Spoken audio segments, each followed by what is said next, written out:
You're listening to Well, I Laughed, Part 2 of Dark Secrets. Believe us. Hey y'all, this is going to be the first episode in a 2-part series, and additionally, next week's episode is going to be releasing a few days early, so instead of being released on November 6th, it will be released on November 4th. And that's all. Enjoy the show.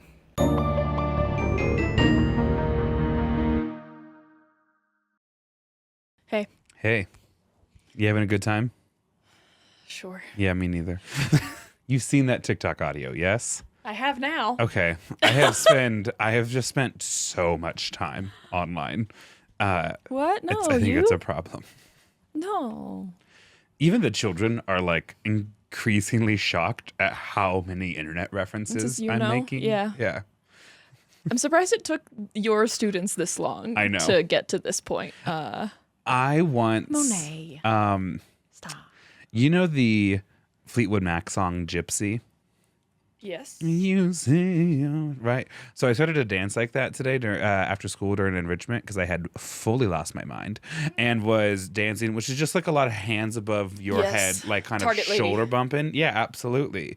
And someone was like, "You get it, miss. You dance like a white lady." And immediately I knew they were making a reference to Scarlett Johansson in A Parent Story. Hell And yeah. I was like, "No, you got to put your hands up higher and then you got to stare at the ceiling for a little bit." And they're like, "Oh my God, Mr. Hilarious." And I go, "Okay, now elbows to stomach, lean forward, laugh with your friends." And now we're back up and they go, "Oh my God, that's so good." And I go, "I know.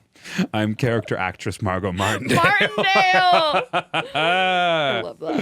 So it's been good. I have 2 quick, fun little updates on my life. And then I guess I you have say one or two, yours. but- Nice, cool. I'm excited for today's episode is what I'm trying to get to. I am too. It's been my life for the last 2 weeks. So I'm going to start off with the first one. I think this is good to get it at the top of the hour too, because I mean, you know how these things always end up kind of crumbling within a month. So I wrote it down so I would say only what I wanted to say. Dear listener, and also kind of maybe a little bit kind of news for you. Oh. I have recently decided to be vulnerable again. That's crazy. Again, I've heard things during this time of not vulnerability that I wish I could unhear. I didn't say I wasn't like 100%. I just said I am now vulnerable, specifically vulnerable with like my feelings. In other words, I've gone on a date that went well enough for me wanted to go on another one. And now I'm like, wait, I could get hurt during this, right? And I'm like fighting those instincts.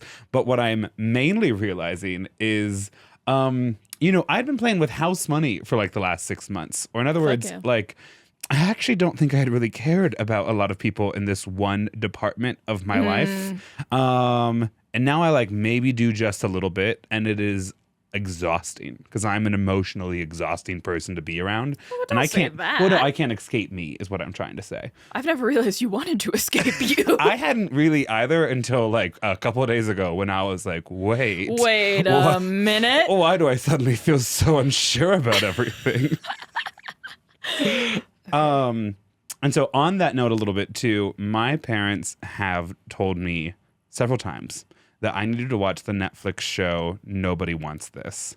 So I started it over my fall break, which just ended, finished it over my fall break. It's hilarious. Strongly recommend. It's a kind of classic Kristen Bell comedy, but it's really well written. It's really funny.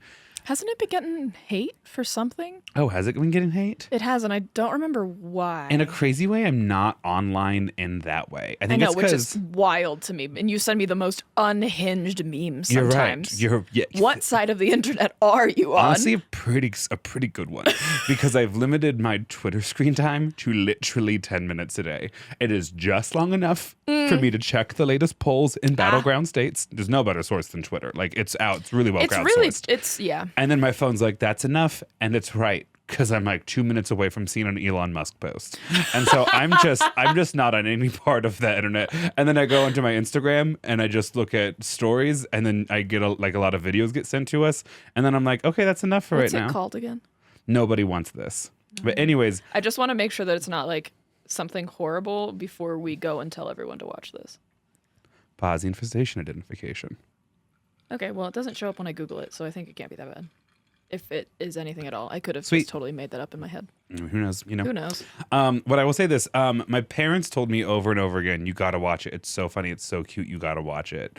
And so I did. And I think my parents have become actually like pretty savvy purveyors of television. I mean, don't get me wrong, they still love like Chicago Fire. But like and other horror, than apparently, as we but, learned. But I think that's edgy. I think the like cringe thing about them is Chicago Fire. I think a really interesting edgy thing about them is that they love horror and action movie. That's fair. And they I think have like a pretty decent taste in comedy increasingly. Like my dad took almost 20 minutes to remember the name of Ali Wong, but was on Ali Wong before a lot of our friends were on Ali Wong. So I'm watching Nobody Wants This, and there's a moment where they make a Grindr reference, and I am now left with an unanswerable question. Good. Do my parents get that joke?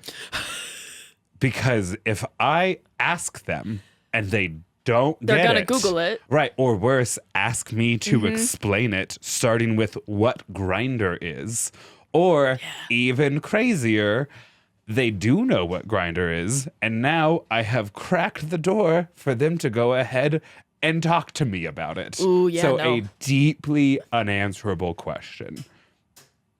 That's good. That's good. Thank you. So those are the two things in my life recently. I've decided to be vulnerable again, and it's exhausting. And baby. Thank you. Like, it really is actually exhausting. No, it is. It is emotionally exhausting. I'm walking around, like, in my head all day, and I'm like, oh, I hate this. Like, no wonder I read 12 books over the last 6 months. There's nothing going on up here. It's all cobwebs. Yeah. And now I'm like, so it's super chill. It's great. It's wonderful. Fall's arrived. I just love that for you. How are you? How are you? Was that both stories that you had? Yep, that was it. Oh, okay. I'm keeping... Sorry. I'm shocked. Patreon content, because I have to explain to you that TikTok that I sent, which is a clip from the musical The Producers, that I said, wait, why is this me? Okay, I wasn't sure if Wait, Why Is This Me was in reference to that clip or the one below, because the one below I was like, yeah, that's absolutely Wait, you. what's the one below? Where you're like, I want to be mysterious, so I can't actually tell you that. Anyway, sit down. No, they're both me. No, yeah. No, they're both okay, me. Yeah. The other one, I was like, I mean, yeah, I can see Grant doing this, but why? I don't know. It's so funny, but I finally stumble upon something on the internet that even you have just like no context for. Good, amazing.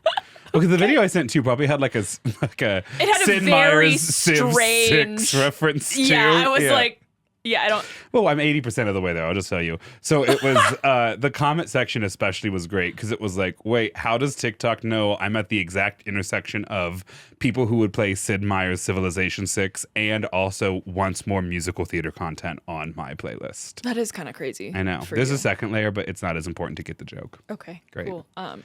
I have things for you. None of these are my stories. These are all stories that have happened upon me in the last week. I went to our dear friend Lottie's birthday party. Yes. Last week. I'm actually so rarely do I experience FOMO because usually the fun time is what I'm creating. Okay. But that party looked like a blast. And even if it wasn't a blast, the house was beautiful. Exquisite. It was so pretty. Thank you. It was just like a weird little time. It was fun once everyone had a few drinks in them. But, there's like that initial like social awkward of like, we don't all know each other. It's all a bunch of like different friend groups kind of that have like maybe met each other a couple times. Anyway, my dear friend Lottie, she's been on the podcast. Her little sister, Laura. Yeah. Was there. And I haven't seen Laura probably since like maybe a little bit after high school. For you or for her? Both. Okay. Probably for her. Okay. More so. Yeah. Also, little fun multiverse moment. Laura dated Lee in high school. So just everything's connected, and that's really fun for everyone. Like every vaguely queer group, everyone dated each other before they figured themselves out. Yeah. That's actually the whole plot of Heartstopper Season 3. Oh, beautiful. Good. Laura told me about the car that she currently drives and how it is, quote, ruining her life. Oh.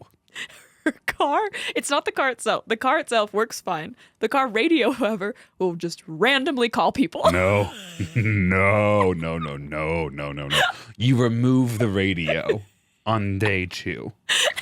Randomly calls people. And Lottie was like, I'm a little upset that it's never called me. And Laura was like, we don't talk on the phone. But it's like called like every other, like especially her like partner that was there. It's called him a bunch. It's called like a bunch of other people. Like, and if you hang up, it calls again. Is it doing it when it's parked or only when she's driving? It seems like when she's driving. Okay, because even funnier if the call's coming from inside the garage, you know? And she'll watch as it's like typing things into maps, like not like typing anything coherent, just like random letters. It's not coherent until that one moment from the office where it has her drive directly into a lake. The map knows. The map says to go red. That can't be right.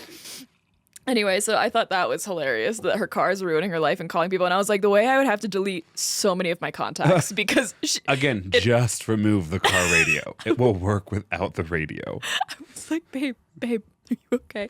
Like, just actually leave your car unlocked and someone might just steal the radio. Yeah, true. In Denver for long enough. Anyway, I met... one of my dear friend's new partners, who I'm just going to keep anonymous for the time being because it's a relatively new thing, but their partner used to work at Costco. And they were telling me like how, I think we were talking about like how like one of us started liking a certain kind of food because they like worked there, and this new person just goes, yeah, you can't really get that at Costco. Like if you want Costco food, it's either what you can get at the deli, and if you don't feel like pizza or a hot dog, you then are stuck with enough barbecue to feed a family of 6. Oh, yeah. And that's what you get for the rest of the week. Grocery-wise, I identify as a family of 6. And I thought that was entertaining, and I wrote that down. Also, at some point during this party, we started playing Twister. I love that during this party, you and I were fully texting each other, and you were fully like, well, there's some things I have to tell Grant publicly. Later. Yeah. Duh. Okay, continue. Okay. Oh, jeez.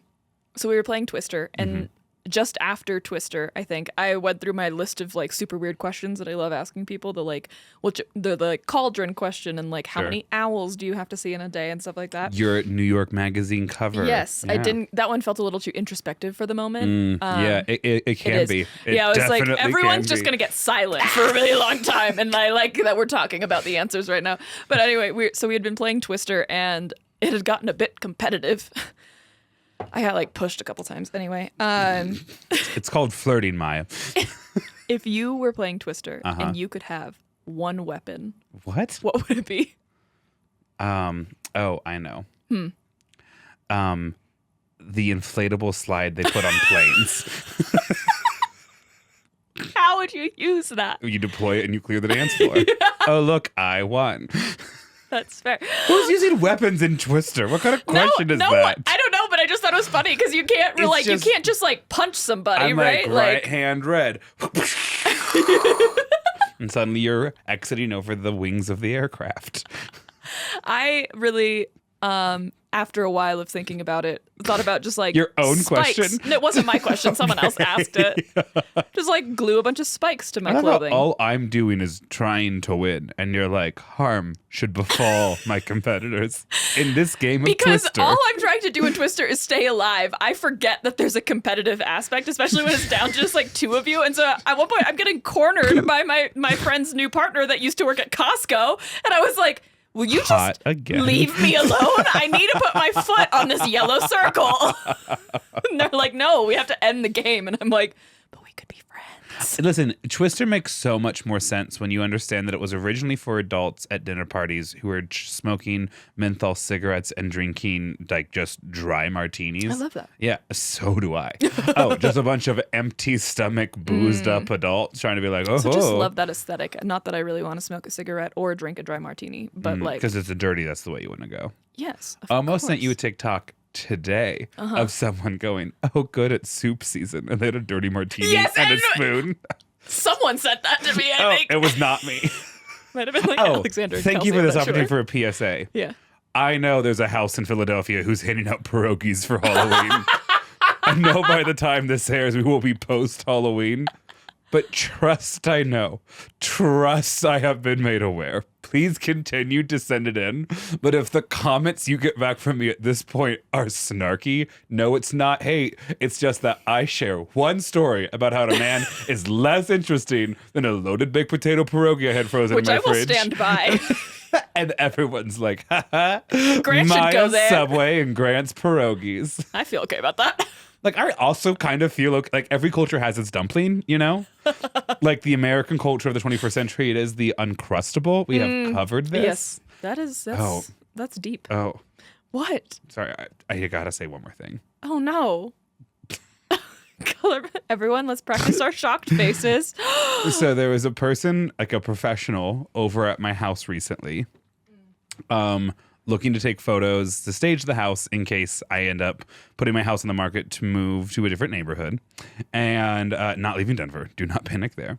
And she's wandering around and she goes, I really love your taste in art. And like, duh. Yeah. But like in my living room, there is a picture, a painted floral picture of Danny DeVito in a white wig. But that's not the thing that she said, I love your artwork. The thing that she said, I love your artwork for is when she was moving an admittedly old frame, because I got it from the Goodwill. thrift store, yeah, from the thrift store. That As you just should. was an oil painting of an espresso martini and a bitten into Uncrustable. That's when she goes, I love your taste in artwork. To be fair, me too. And then I go, I mean, like, I obviously love my taste in artwork, but I'm like, it's a little avant-garde. You know, it's not like a picture of a cow in the field, which is what is apparently in every single house for sale. And so then I was like, do you need me to remove Danny DeVito? And she was like, no, keep him, I like it. And I was... I love the moment of well... She legitimately was rendering a decision. She was like, will people be offended by this image of Danny DeVito? And I'm like, I have a couple of Ilya Milsteins that I'm really proud of that she is not acknowledging at all. Those ones aren't as special. Art is supposed to be provocative because it can't interpret itself. Are you going to ever let me live that down? I still like it. I don't think it's an insult. I just think it's a fun callback. It's just the direct eye contact you made while taking a long Did you sip get of it, your gin Maya? and Did you tonic. get it? I'm talking about you Lift right now. the stick up again. Let's see. God damn. Okay, those are all my questions and stories. I think that's... I'll check my list one last time. Yeah. Yeah, that's kind of it. The other two comments is, do I need to be listening to Ina Garten's book on tape? ? And I would love to say things that Trixie and Katya say, but I have a job. That's it. That's the full update for today. Perfect. I love it. So let's hear the story, which is a really rough transition. Yeah. And with that,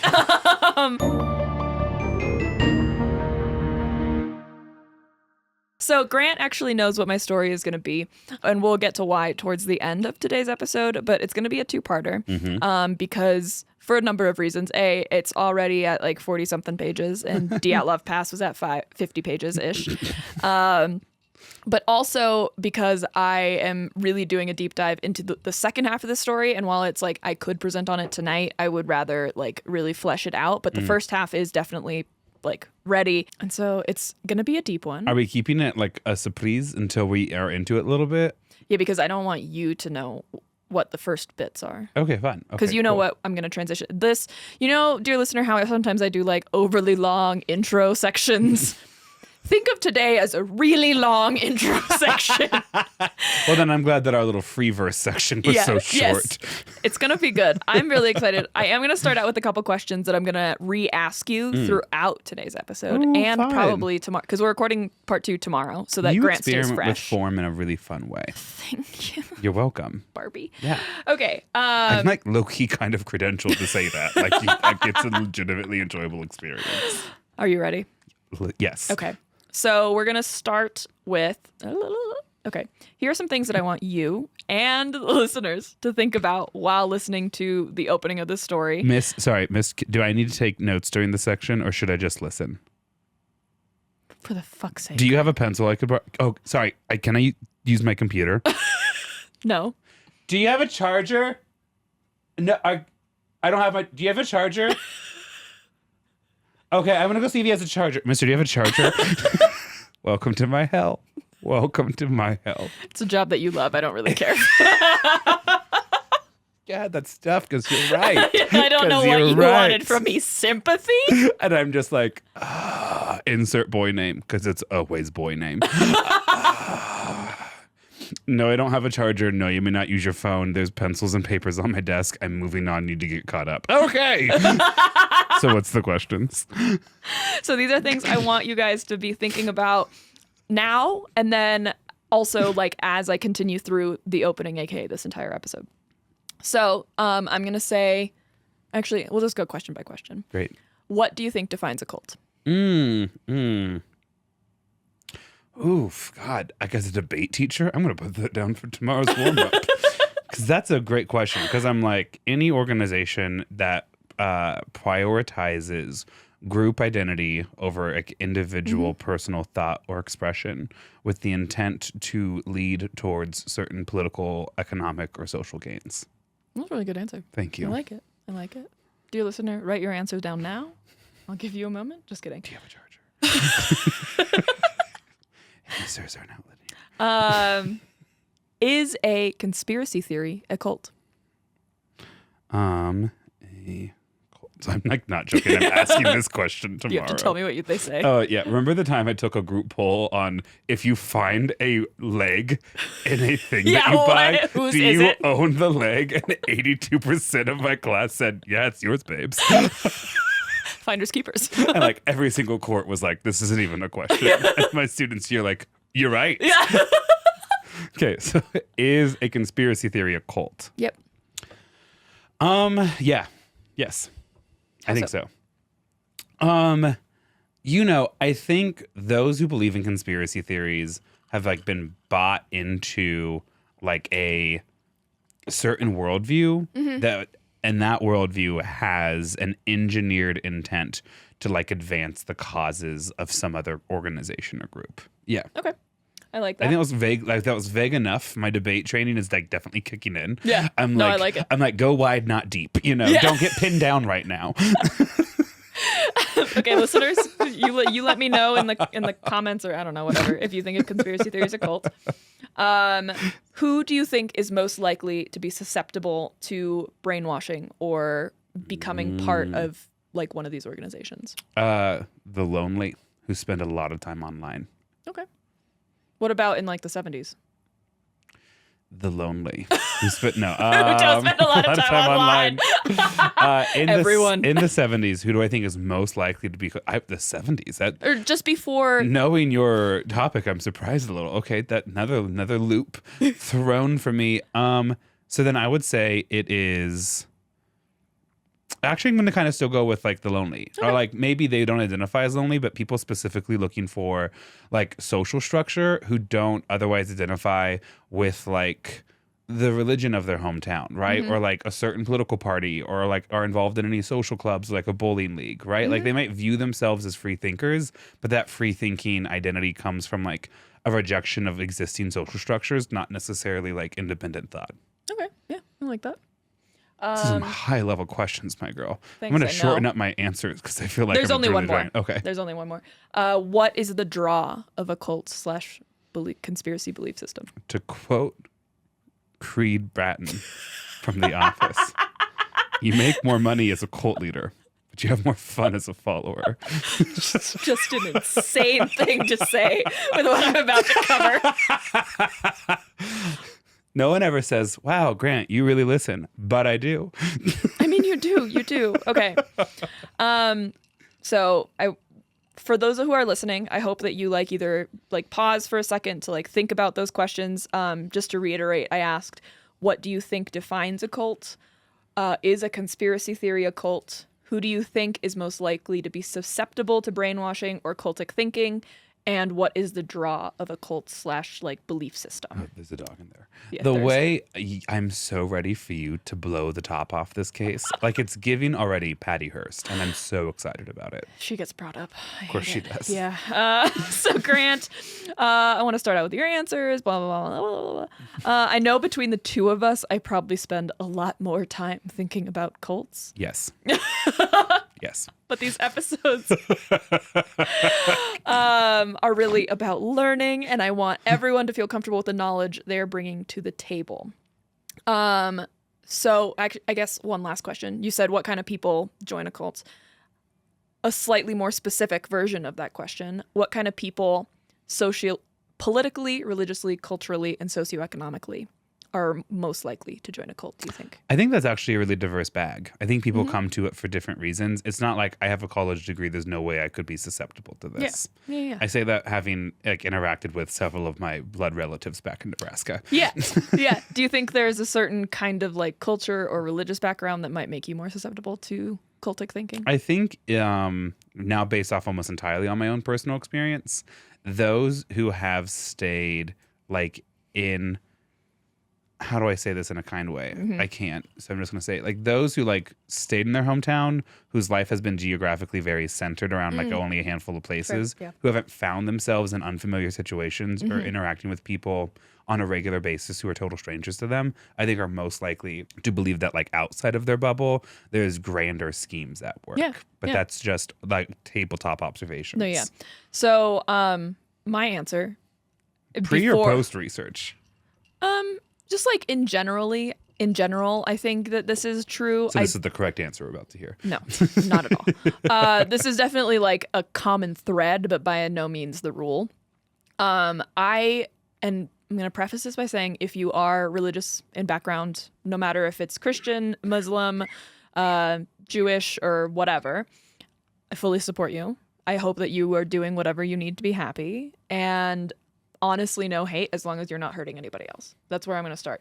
I do think people who have a religious background are more likely to fall into cultic thinking because they're more likely to be, if they're told, well, you have to have faith, or you don't have the answers to that because you're not privy to those answers. Can I ask, does that is that expansive enough to include the formerly religious?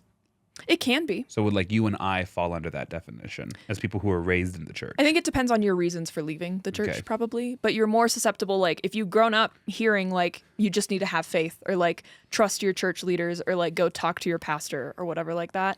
I think that kind of thinking allows you to have a vulnerability in that area, especially when it comes to some of these cult-like followings. And that, dear listener, is why Maia and I are excited to announce this exciting new collaboration we were emailed about through an AI bot, in case we wanted to jump in on a book campaign for the book 100 Steps with God. Walking with God, the steps, which was the title of the book that an AI bot pitched to us in our email. I usually open those because sometimes, every once in a while, especially if it's a scam and they want you to promote something, they'll give you something for free. We got free jerseys, and I was like, I'm not promoting this because I've done my research and you're a scam. But this one, I was like, did you not? Sorry, what part of our podcast made you think we're going to advertise a religious book to our listeners? Hilarious. I mean, if it's Brene Brown, she can title it whatever she wants. It's going on this podcast.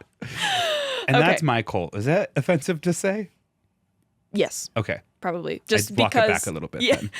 Because there was a game that I thought was going to be really cute that I saw on Instagram that's how to, or you basically play the game as a cult leader, and then you try and do these things to get people to join your cult. It looked really kitschy and cute, and I started looking through the comments, and people were like, yeah, thanks for making my trauma your game. Yeah. Especially if you were born and raised in a cult, that can be really hard. This is my can I root for them question, but it's okay. Yes. Understanding where we are and are not, finding levity. Yes. In today's episode.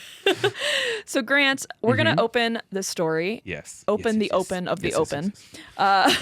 In my opinion, one of the most fascinating... Overture is what they call it in the theater base. Sure. It's the overture to the overture.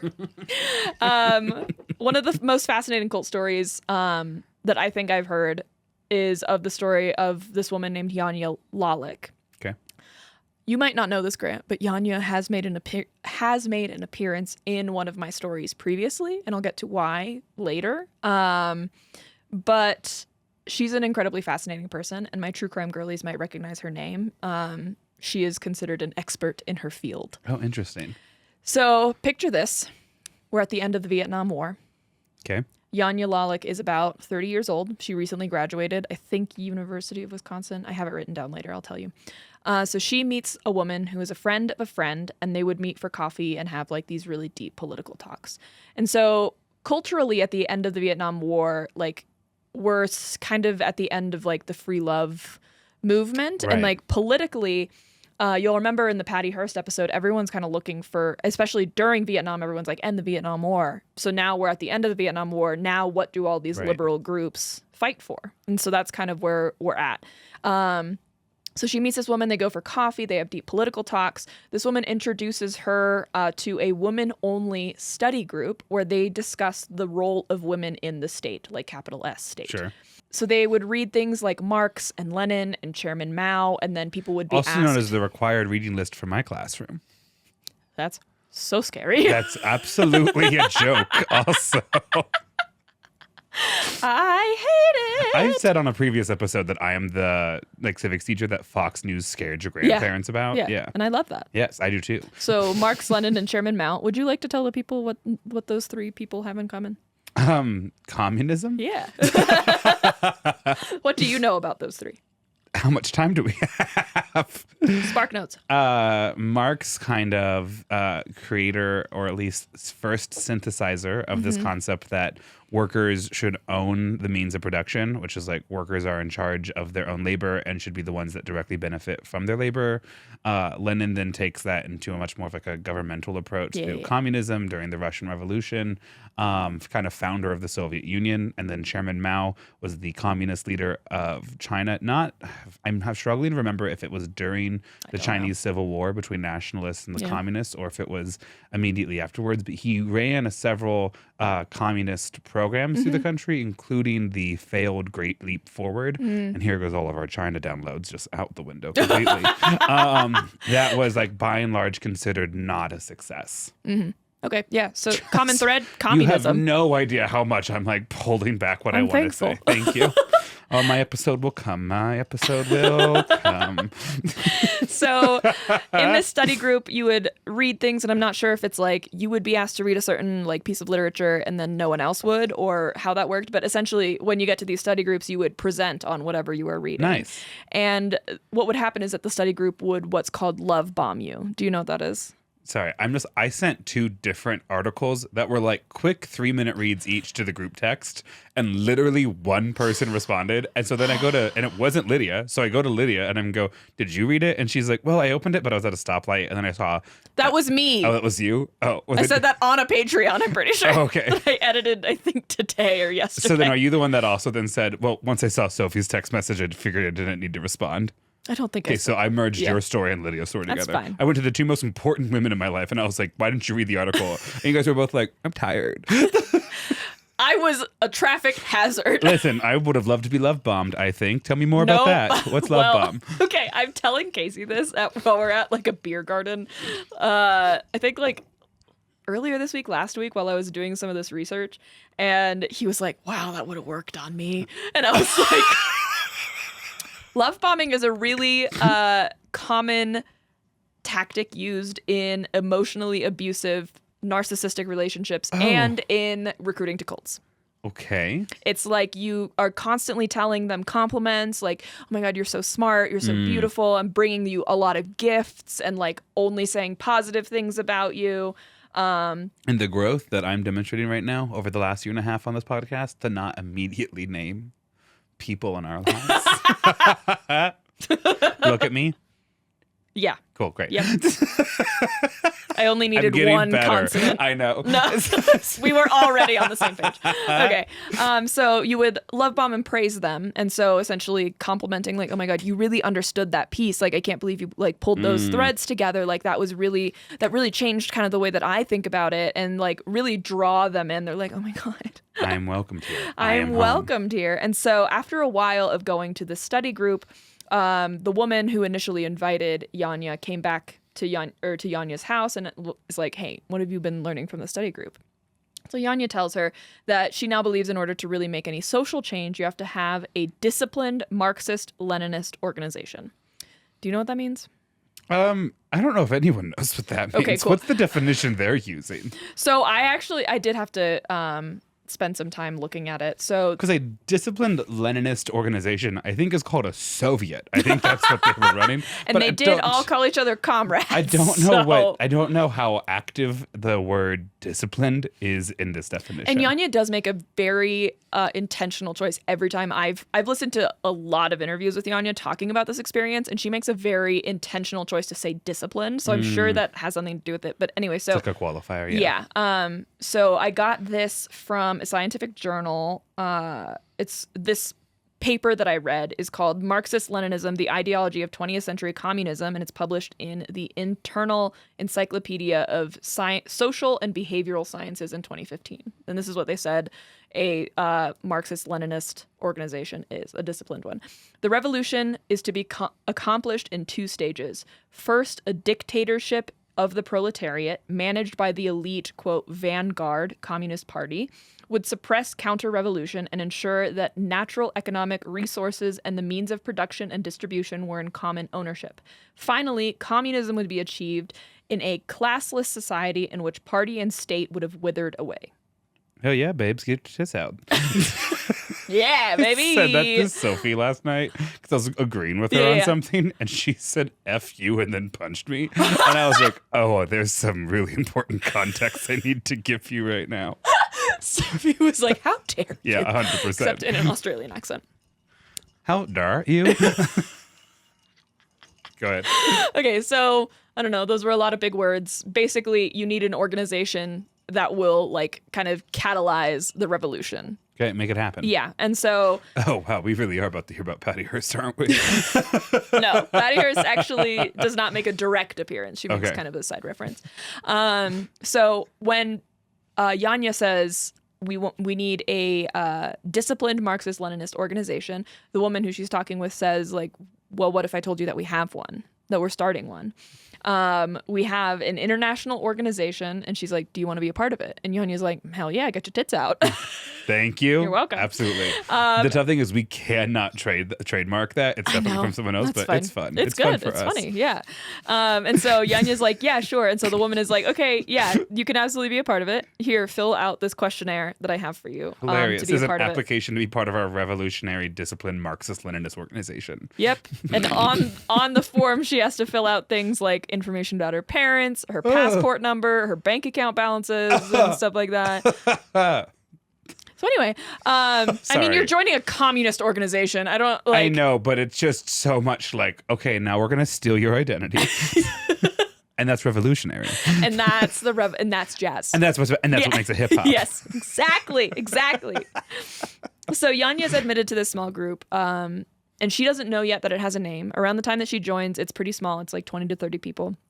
And to Janja's knowledge, she doesn't know that there's a leader involved yet. Sure. She thinks that it's kind of like more organic, I guess. Over time, she will learn that there is a leader. So over time, also, the group grows, and they do remain very disciplined. How disciplined, you might ask? Good question, Grant. They would work at one of the cult's businesses or front groups for 20 hours a day, 7 days a week, all year long. What? Yeah. 20 hours a day? Mm-hmm. Doing what? So they have a lot of front groups. Great segue. So they're working retail? No. So they have basically all the businesses that they own serve a purpose for the organization. Okay. They operate a publishing house, a print shop. They have like a staff headquarters area. I think, and they have a research institute, and I believe some sort of like medical practice. So I'm not sure what the medical practice really has to do. I more keep it like a communist kind of commune sort of idea. Janja, I believe, mentions that she worked at the publishing house. So they're only sleeping 4 hours a day? Mm-hmm. Is that the suggestion? Yeah. Okay. Yeah. And then if you complained about the work or the workload, you would essentially be told that you weren't dedicated enough to the revolution. Naturally. They would tell you one of Chairman Mao's quotes, "The revolution isn't a tea party." Womp womp. Apparently it's a sleepover. Yeah. So looking in hindsight, Janja will tell the people that she's interviewed that this type of work schedule is not actually uncommon in super controlling environments. Right. It's a way to keep you exhausted. It's a way to break you down. It's a way to give you a sense of camaraderie with the people that you're going through it with. It is arguably very intentional, along with the idea that they're trying to like keep your production up, which I could argue probably has the reverse effect. Around this time, she's in San Francisco. There are newspapers in San Francisco saying that they're a cult. But Janja and the rest of the group are like, you're just red baiting us. Right. Like, stop.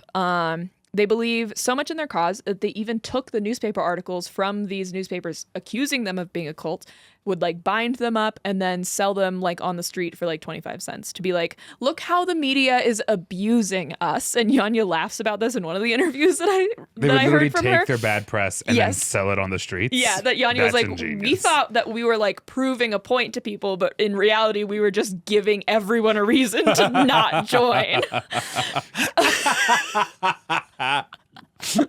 And so, aside from like working, read our latest reviews in the San Francisco Chronicle, and it's like, run, don't walk. Yeah. Thanks, babes. Okay, can I have my quarterback? All these people are like, best money I've ever spent. Arguably.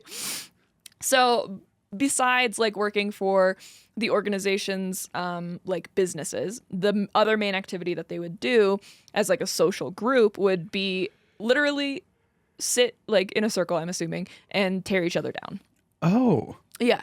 What? And you're also not allowed to show emotion because that's part of like you can't put yourself over the cause, right? And so one of Chairman Mao's guidelines is that whenever you receive criticism from anyone, there is a kernel of truth. And that's like the really specific phrase, kernel of truth. And so you can be critiqued for anything. You have to sit there and take whatever people are saying to you and search for the kernel of truth in that, while also not showing any emotion, because how dare you prioritize your own person over the wellness of the group. Whoa. Yeah. So for example, do they get to do this during work hours, or is this part of their 4 hours off? I'm not sure, actually. At one point she says she had to report at 10 a.m. for something. So I think that must have been like you get called if you have to participate in one, but otherwise you're working. So for example, at one point, Janja was asked by either the leader of the whole organization or like her direct boss or whatever to go to New York to talk to a supporter to ask for a money donation, essentially. I'm not sure if she doesn't get it or she doesn't get all of it, or even if she got all of it. Either way, Janja says even now that this was like one of the more embarrassing moments of her life. Just because she like felt like she was begging for money from a stranger. And so when she comes back, she was put into one of these kernel of truth things and criticized for, quote, shamelessly asking for money. And that she had been sent to do. And she can't interrupt anyone. She can't show emotion. She can't say, I was actually asked to do that. Like she has to sit there and where's the kernel of truth? Right. Like, am I just so susceptible to doing what I'm being asked to do? Like, I'm not like that kind of stuff. So essentially she was gaslit is really what it is. So another thing that I haven't mentioned. Oh yeah, I did mention that. Sorry. The final name of this party, or originally the group was called the Workers' Party for Proletariat Socialism, but that was a mouthful. So they changed it, I think, a couple times, and it eventually became known as the Democratic Workers' Party, the DWP. Most of the early work done by the DWP is through, quote, front groups, like something called the Rebel Worker Organization.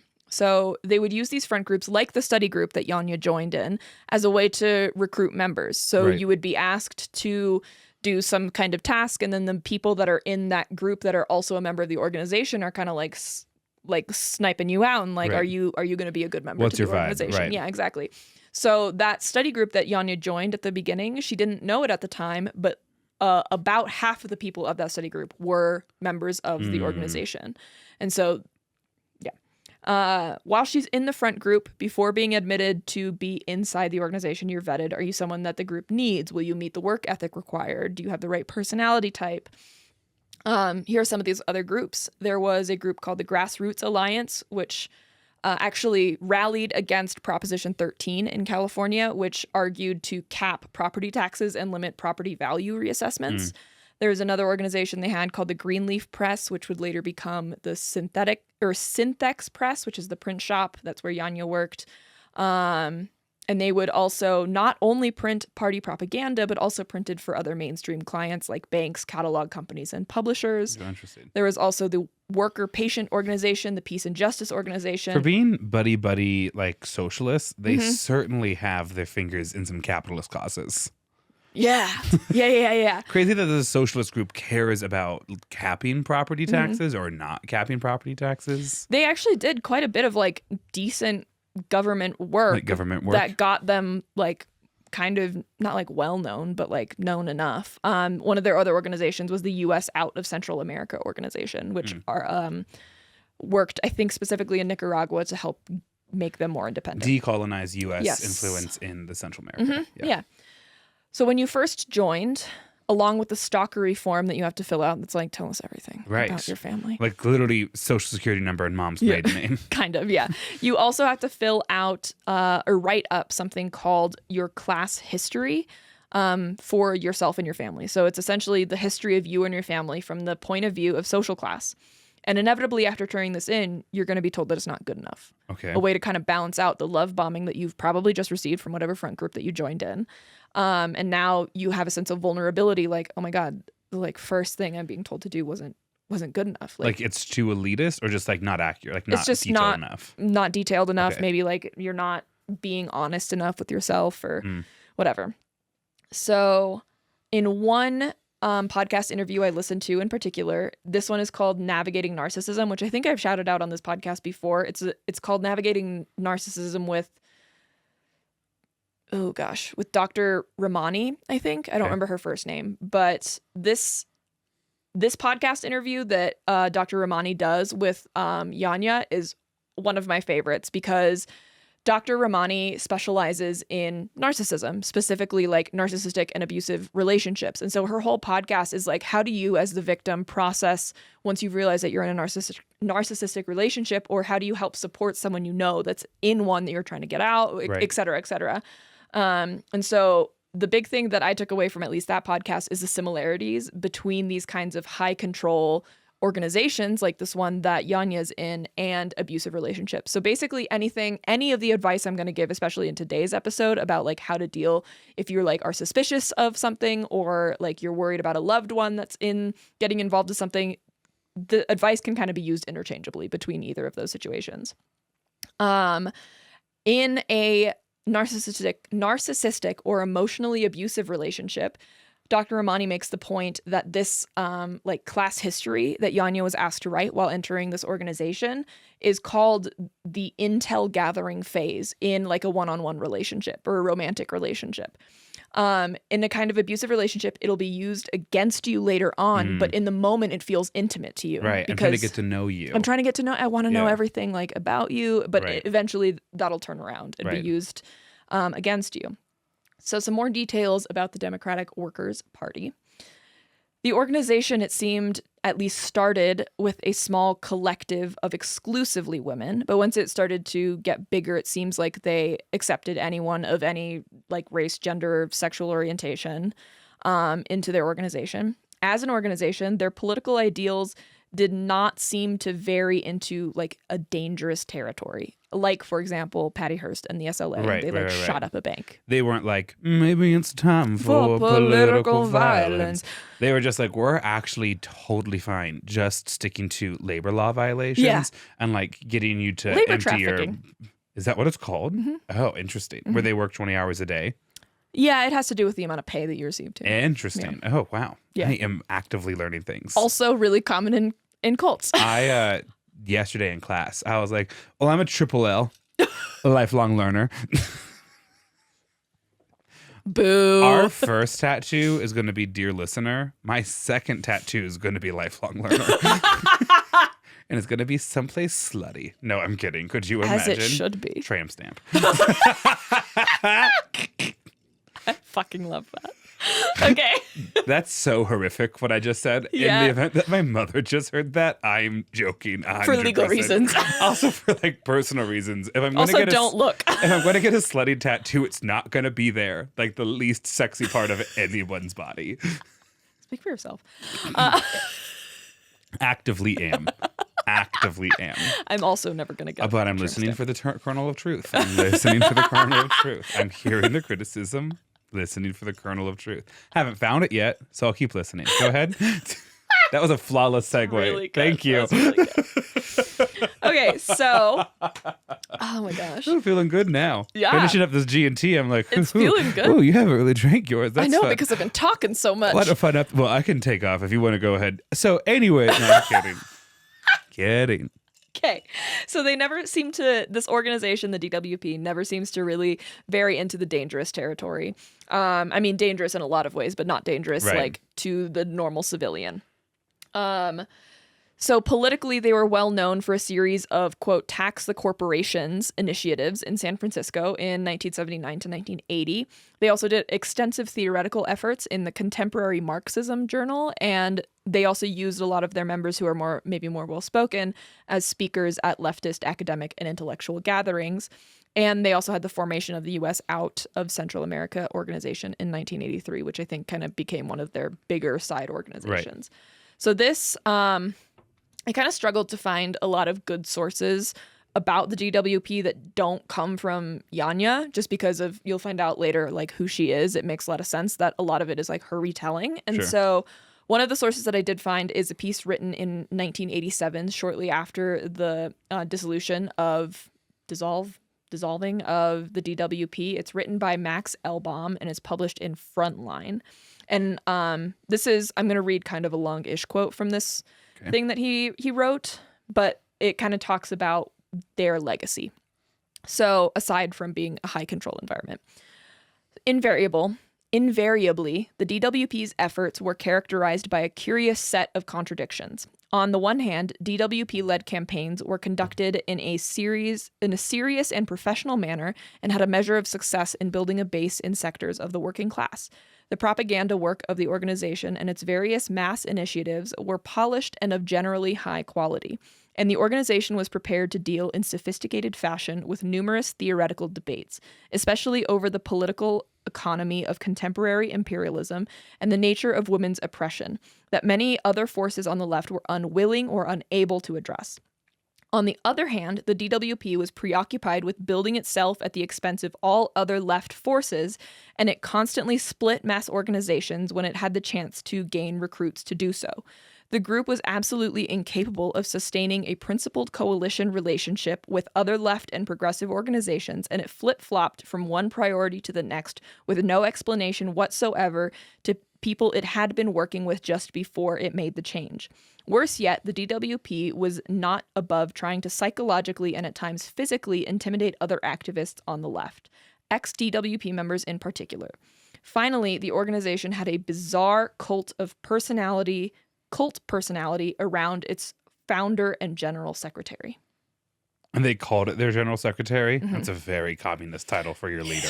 Yeah. Okay, interesting. Also, a criticism that you might hear of leftist organizations today. Yeah, dude.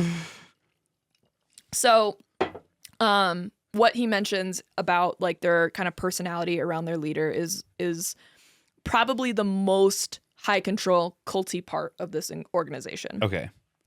Is this organization? It's a cult. Yeah, we're calling it a cult. I'm trying not to call it a cult because I'm going through Janja's like telling of it, and she doesn't acknowledge it as a cult until the very end. Okay, like in her personal life. Up until then, it was just a high intensity political workout regimen. Yes, and then towards the end, it became a lifestyle. Yes, interesting. Yes. Okay. So the members of the organization would do anything for the leader. Even so far as to like light her cigarette for her. Like she expected them. Her? Yes. We love it. Kind of. No, we don't. Yeah, we don't love it. But I mean, I'll talk about it. Women can be war criminals too, gosh darn it. I like very specifically address that when we get into like the second story that I'm going to tell. Because anyway, so 1981, Janja's been in for about 5 years and it's her birthday. Her mom doesn't call her. And I'm not going to say that yet. Her mom doesn't call her, and her mom always calls her on her birthday. And so she's like, okay, what the hell? And it's not like it's just because she's joined this new organization. She's already been it for a number of years. Right. And so Janja calls her aunt, and her aunt's like, yeah, your mom's in the hospital in a coma. And so Janja calls the hospital and they say, you should get here. We don't know what's wrong. And so she borrows money from the organization to fly home to see her. So the group, the DWP, has a lot of like side organizations, one of them being like medical professionals for whatever reason, the research or whatever. She has asked one of those people like, hey, what do you advise I do when I get there? And that person had said, you should ask for a CAT scan because this is before the time of MRIs and they don't know what's wrong. So like, you should get a CAT scan for your mom. And so she goes to the hospital, asks for a CAT scan, and the results come back and it's a brain tumor. It's a very specific kind of brain tumor, though. It's arguably like one of the worst kinds. So they tell Janja, we'll remove it, but you should know like it's going to grow back and there's nothing we can do about it. And your mom has 4 to 6 months left to live. Oh, whoa. Yeah. And so they operate on her mom. Her mom goes through all the treatments, speech therapy, physical therapy. Comes out of the coma. Okay. And occupational therapy. I think the tumor was what was causing it. It's probably pressing on some part of her brain. So meanwhile, Janja is staying with her aunt, and the organization's leadership is calling her like every day, saying like, when are you coming back? Janja's aunt doesn't know this, and Janja's like, that's so sweet. They love you so much. Like they care. They're checking in on you every day. They don't really know that they're like trying to pressure her into coming back. Right. And so finally the mom is released from the hospital, and Janja calls the organization to say like, yo, my mom's out of the hospital.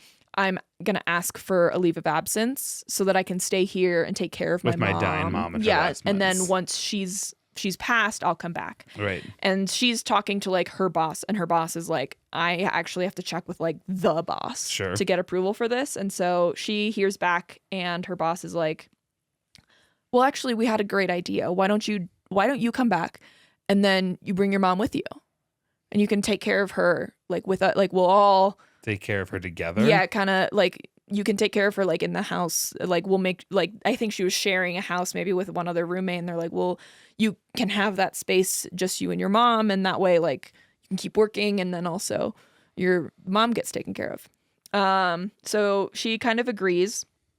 I think at this point Janja is trying to make the point. She mentions this in a couple different interviews, and I don't really understand the point of it. What I think she's trying to say is that her mom, she's Serbian.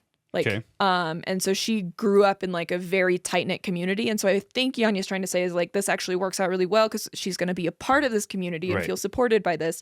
It doesn't really come off that way. It's kind of like, okay, you're taking her away from her home where she's really highly integrated into the church. And like, she says even at some point, she doesn't think that her mom has ever left. I think it's Wisconsin or Milwaukee. That she thinks her mom has probably never really left Milwaukee.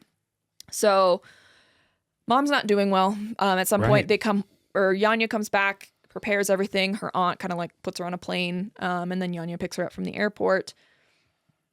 And so she's wearing a wig every day. She has trouble taking care of herself, but Janja still has to work her like 20-hour days. Right. And so Janja goes to leadership and she's like, hey, you said that I could bring my mom here to take care of her. I am not really able to do that because I'm leaving home at 6 a.m. and not getting back until after midnight on most days.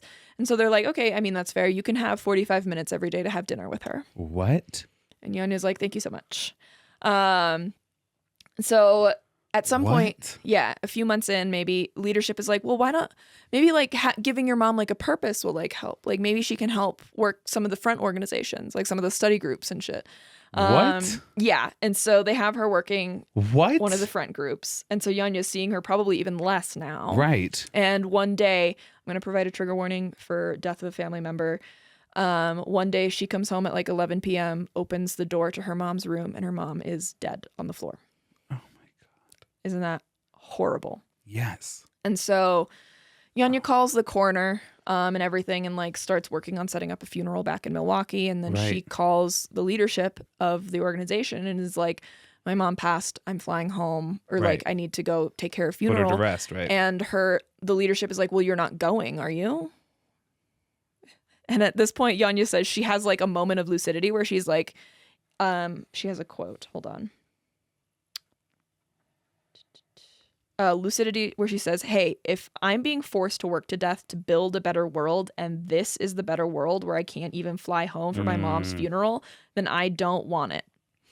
And so she says, no, I'm going. And then she borrows money from the organization and goes home. Never to return? No. Good for her. No, she does return. Yeah, okay. No. So she recalls she does not have really clearly remember this. It was probably just like so traumatic for her that she was really going through the motions. But Serbian tradition dictates that like you have a huge like family feast after a funeral with like all the extended family, everyone. And so they invite everyone. And halfway through the dinner, she has to leave to go back to San Francisco. And halfway through the dinner? That's so dramatic. Sorry. It's like a 90-minute dinner and like the 50-minute mark. I have to leave. I don't 40 think minutes is the difference. 90 minutes. But you know what I mean, though? It's like... So it's unclear, actually, if this was like her call because she was so anxious about what was going to... Because she knew she's in trouble at this point. Or if it was like the organization was like... If you're not back by this point, like you're excommunicated or something like that. So the moment she gets back, she's told to report at 10 a.m. To wherever. And so when she gets there, she's put in one of those kernel of truth ceremonies or whatever. They're just going to dress her down real quick. And they criticize her for hours that she has put her mother ahead of the revolution. Sure. Which is insane. So she's just had this probably traumatic experience of like finding her mother in the state that she was, having to go home, deal with all of that, and then have to experience all that anxiety while she should be processing emotions around her mother, and then come back, and now she has to sit and not show any emotion for several hours. About that part. Yeah, and not say anything in rebuttal while you're being told that, hey, you're incredibly selfish for putting your mom ahead of the print shop or the revolution or fucking whatever. I will say this. Obviously, it's an apples to bees comparison, right? It's not a parallel. But I think a lot of us had that realization during the pandemic where it was like, oh, they'll replace me. Yeah. They'll replace me even if I'm still around, right? So like prioritize myself. And I think the farther away we get from those like realizations, the less I think I, at least myself, remember it. But how dare you prioritize your family over printing a bunch of brochures for a bank, which is your job. And also printing brochures of hate at us. Right. So that's for some reason. I don't know. Well, no, we don't need you to print it. We just need you to clip it out of all these magazines we've bought and then sell it for, I'm sure, a loss. Oh, yeah. Oh, my God. Okay. So she says that this is a real breaking point for her, that at this point she's like, I need to get out, but I don't know how, because she's been in for about 5 years, and I'm not sure how long it is until the thing starts to dissolve, but it is a good number of years, I think. I might have my timelines wrong, forgive me, but it is a good amount of time. And this is something that reminds me of your Reality Winner episode, the like thing where she says she like would sit in the car and cry for exactly 30 minutes or something like that. So Janja says that every morning in the shower, she would cry while she was showering and then like have to like cut it off because she's not allowed to show any emotion. Right. And then she would, slight trigger warning for suicidal ideation, she would then get into her car to drive to work and hope that she got into a fatal accident, because that's the only way that she thought that she would get out. She could get out. Is literally through death. Yes. Oh my God. Yeah. She had nowhere to go, no money. She had a very broken down car. Yeah, she has no assets. And everything she has is like kind of on loan to her from this organization she's killing herself for. Yes. And she also knows what the organization would do to her if she were to just leave, because she is higher up in the organization. She is one of the early members. So she's seen what happens when you get excommunicated. But she knows she needs to leave. So she's constantly like kind of keeping an eye out. She knows it's wrong and she knows that people are being hurt, but she did not attribute it to being a cult until about this point in everything. This is what she's like, it's not like a free thinking organization. Yeah. It's not, we're not starting a third political party. Yeah. This is a cult. This is a cult. And so speaking of the ending, let's talk about the ending. Let's talk about it. So at this point, the group's membership is just over 100 people. It seems like what? It would like max out maybe around like 150, but that it would stay in the like small of an organization. Mm-hmm.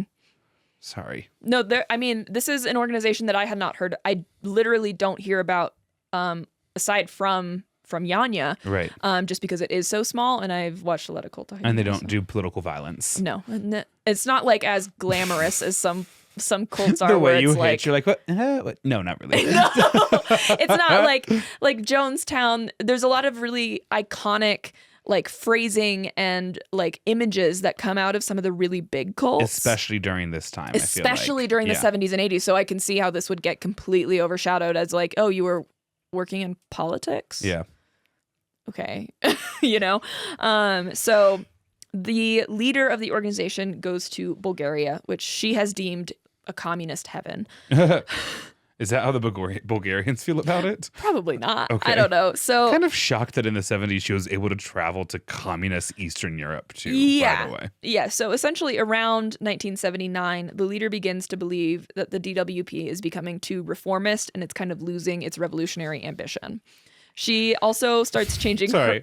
I'm just imagining this woman sitting in a chair, cigarette in hand, being like, God, we've lost our edge. Can I get someone to light this cigarette for me? We have to absolutely get back to her. It's still not lit. Hello. She's the most dramatic theater teacher you've ever seen. Sponge, thank you. Okay, get out of here.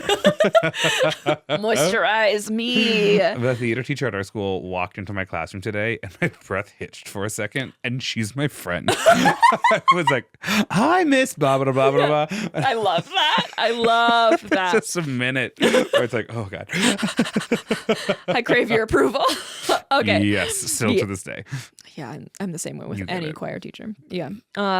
So the leader is also starting to change her beliefs. She's kind of distancing herself from Marxist Leninism, thinking that it would ultimately be a failure in the United States, and said that they should maintain a Marxist influence but get rid of their communist image while still maintaining democratic centralism. Lots of big words. Ultimately doesn't matter for what I'm about to tell you, just so you know what she's thinking. So, just to get where her head's at. Yeah, just to see. So the inner circle, which includes Janja, as I've mentioned, gets together while the leader is in Bulgaria. And ooh, a coup. I love a coup in a small, ineffective political organization. Yeah. So they kind of all have this moment where I imagine it's like Spider-Man like pointing at himself, like, we're in a cult. They all I imagine they all also say it at the same time. You grab the keys, I'll grab the $8 we have back there, and then we get out of here. We get out of here. What if it's a cash bar? How dare they? Sorry. Little pill-brained right now. I love it. So they're like, we're in a cult, but ultimately we're a democratic organization. And so they pull everyone together, all 100 plus members, and they're explain what's going on behind the scenes. And they're like, we love you, babes. We're all in a cult. And it takes... She's in Bulgaria, and they're like getting all 99 other members together. Yeah. Hilarious. And so it takes actually about a week to get through to everyone, like not the higher ups, but like everyone else that like, we're not trying to start a coup. We're trying to save you. Wait, hold on. It takes a week to convince them or just to get a hold of them? Convince them. Yeah, I mean, there's definitely this like sunk cost mentality where it's like, no, I liquidated all my assets and I've been spending the last 20 hours all day. Ooh, sunk cost theory and stuff like that. Not sunk cost, but like sunk cost in relation to this. Yeah. But it's like, oh, I have sold off everything. I have no moral access. injury. Oh, I can't be a fool. I feel like I've seen in a couple of like religious cults, whatever, or like. And we're also going to talk about one. Okay, good. Okay, but it's like, especially when it's like, I mean, I think like Mormonism and like fundamentalist Christianity has had this most recently where it's like, I'm like a smart, educated person, an engineer, a teacher or whatever. And I joined this organization because I was really devout in my beliefs. And then the whole goalpost moved when I was part of it. And now that I'm poking my head above it again, I'm like shocked at how far down I've gone. And I feel foolish. So I can't be wrong. That's moral injury, more or less. And all these people are I know. What are you talking about? Especially in higher ups in cults have to deal with moral injury a lot because they're like, my actions resulted in so-and-so getting hurt. Right. They're like, what do you mean? There's 100 of us that are working 20 hours a day, 7 days a week. And that's been able to afford this 2-bedroom home that we're all packed into right now. Yes. Yeah. Something like that. We've built an empire. Yeah. Have you read this pamphlet from the San Francisco Examiner yet? When we all vote in an election, we can sway the results of like 2 precincts. We're getting there. Eventually they'll hear us. Give us 10 more years, we'll get 4 precincts. Okay, so because if you bring 2 precincts and you bring 2 precincts, and now we're into an MLM. Now there's 110% of precincts covered. Yeah, exactly. And MLM also stands a cult for men loving men fiction. Yeah, sure. I'm kidding. Let's call it a pyramid scheme. Yes. So it takes them about a week to convince everyone that like we're not trying to start a coup. Like you're in a cult, babes. They're like, we're not taking over the leadership of the organization. We're dissolving the organization, and we want you to go like hug a relative and touch some grass for a little bit. But also, we need your vote to dissolve this organization because we are ultimately me talking to the debate kids at 5:15 p.m. Listen, I'm not saying I love them more. I'm saying I don't want to see any of you anymore. Get out. I want to go get dinner with my friends. Yeah, I get it. It takes a while. I need a gin and tonic. I hate how much I relate to this. Yeah. So at that point, once everyone starts like, oh shit, like, yeah. Right. All of these stories come out. So people had been selling their blood to make dues to like be able to pay dues to the organization. Wait, you work 20 hours a day and you still have to pay dues? Yep. But you make a small amount of money, I think, from working, but then some of that goes back to the organization. As dues. Or just as tithe, or I don't know, whatever you want to call it. Okay. Yeah. So some were forced to excommunicate spouses, were forced to excommunicate like children, like for the betterment of the children, like said like, no, go live with your dad that I'm not allowed to talk to anymore, stuff like that. Whoa. So in general, the members were becoming off-put by the leader's attitude, specifically those in the inner circle. Janja does say at some point that there were a good number of the members that had never actually even met the leader. So it's the people that know her that are saying like, she's an alcoholic at this point. She's becoming increasingly difficult to talk to because she seems more erratic and more paranoid than ever before. And so the night before the leader is set to come back from Bulgaria, the whole group holds 2 votes. The first one is to expel the leader from the organization. The second one is to dissolve the group.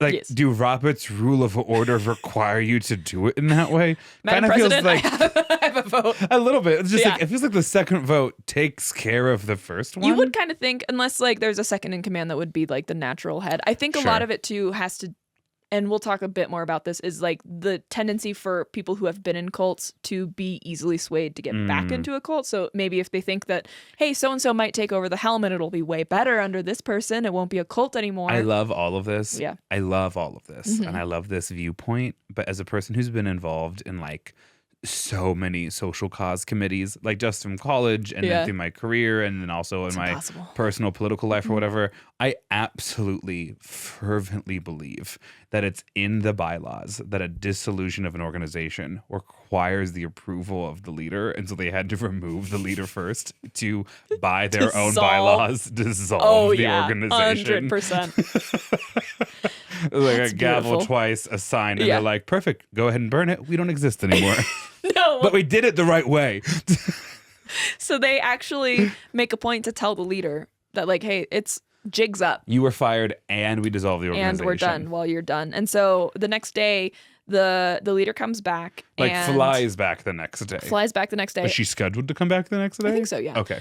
So she arrives and they like decide on a smaller group of people to go to tell the leader that like, jigs up. It's over, babes. And they have her mic'd, or they have the group mic'd up, I think, so that they can hear what's going on. So they can start a podcast. Probably. So that they can hear if the leader, how the leader responds, essentially. Like I said, they had kind of like a cult like following just for the leader. I think there's a quote at some point that I think maybe Janja wrote, or maybe the leader wrote, saying that like the leader is the party. And so they're like kind of obsessed with her. I get it. So for a while, the news doesn't sink into the leader. And as I've mentioned, it's a woman, which is wild. She left and there was this 150 person organization. Yeah. And when she came back, there's nothing. There's nothing. And so it doesn't sink in until at some point she pulls out a cigarette and no one lights it. And then she starts screaming and like getting incredibly angry because she's like, oh, you're serious. Okay. Crazy that's the like canary in the coal mine for her. The cigarette. Well, she's an alcoholic. So, I mean, maybe, who knows? So it hits her. She starts screaming and yelling. I will point out right here that I've intentionally never said the leader's name. In all of the interviews I've listened to with Janja talking about this, she only ever mentioned Marlene Dixon's name once. And it seemed like she was intentionally trying to not bring attention to it. Like I had heard her say the name in the podcast and never really put together that it was a leader until I Googled it. And so I'm going to follow suit and only refer to her as the leader from here on out. Am I supposed to recognize that name? No, but I'm not Okay. going to say it again. Okay. If they want to hear it, they can reverse or Google or whatever. Interesting. Curious case of Benjamin Button over here. What? So her name, for your reference, has become so kind of unimportant to history that, you know, when you look up something and Wikipedia shows up and you click on it and then you get all these hyperlinks for all the like related things or whatever.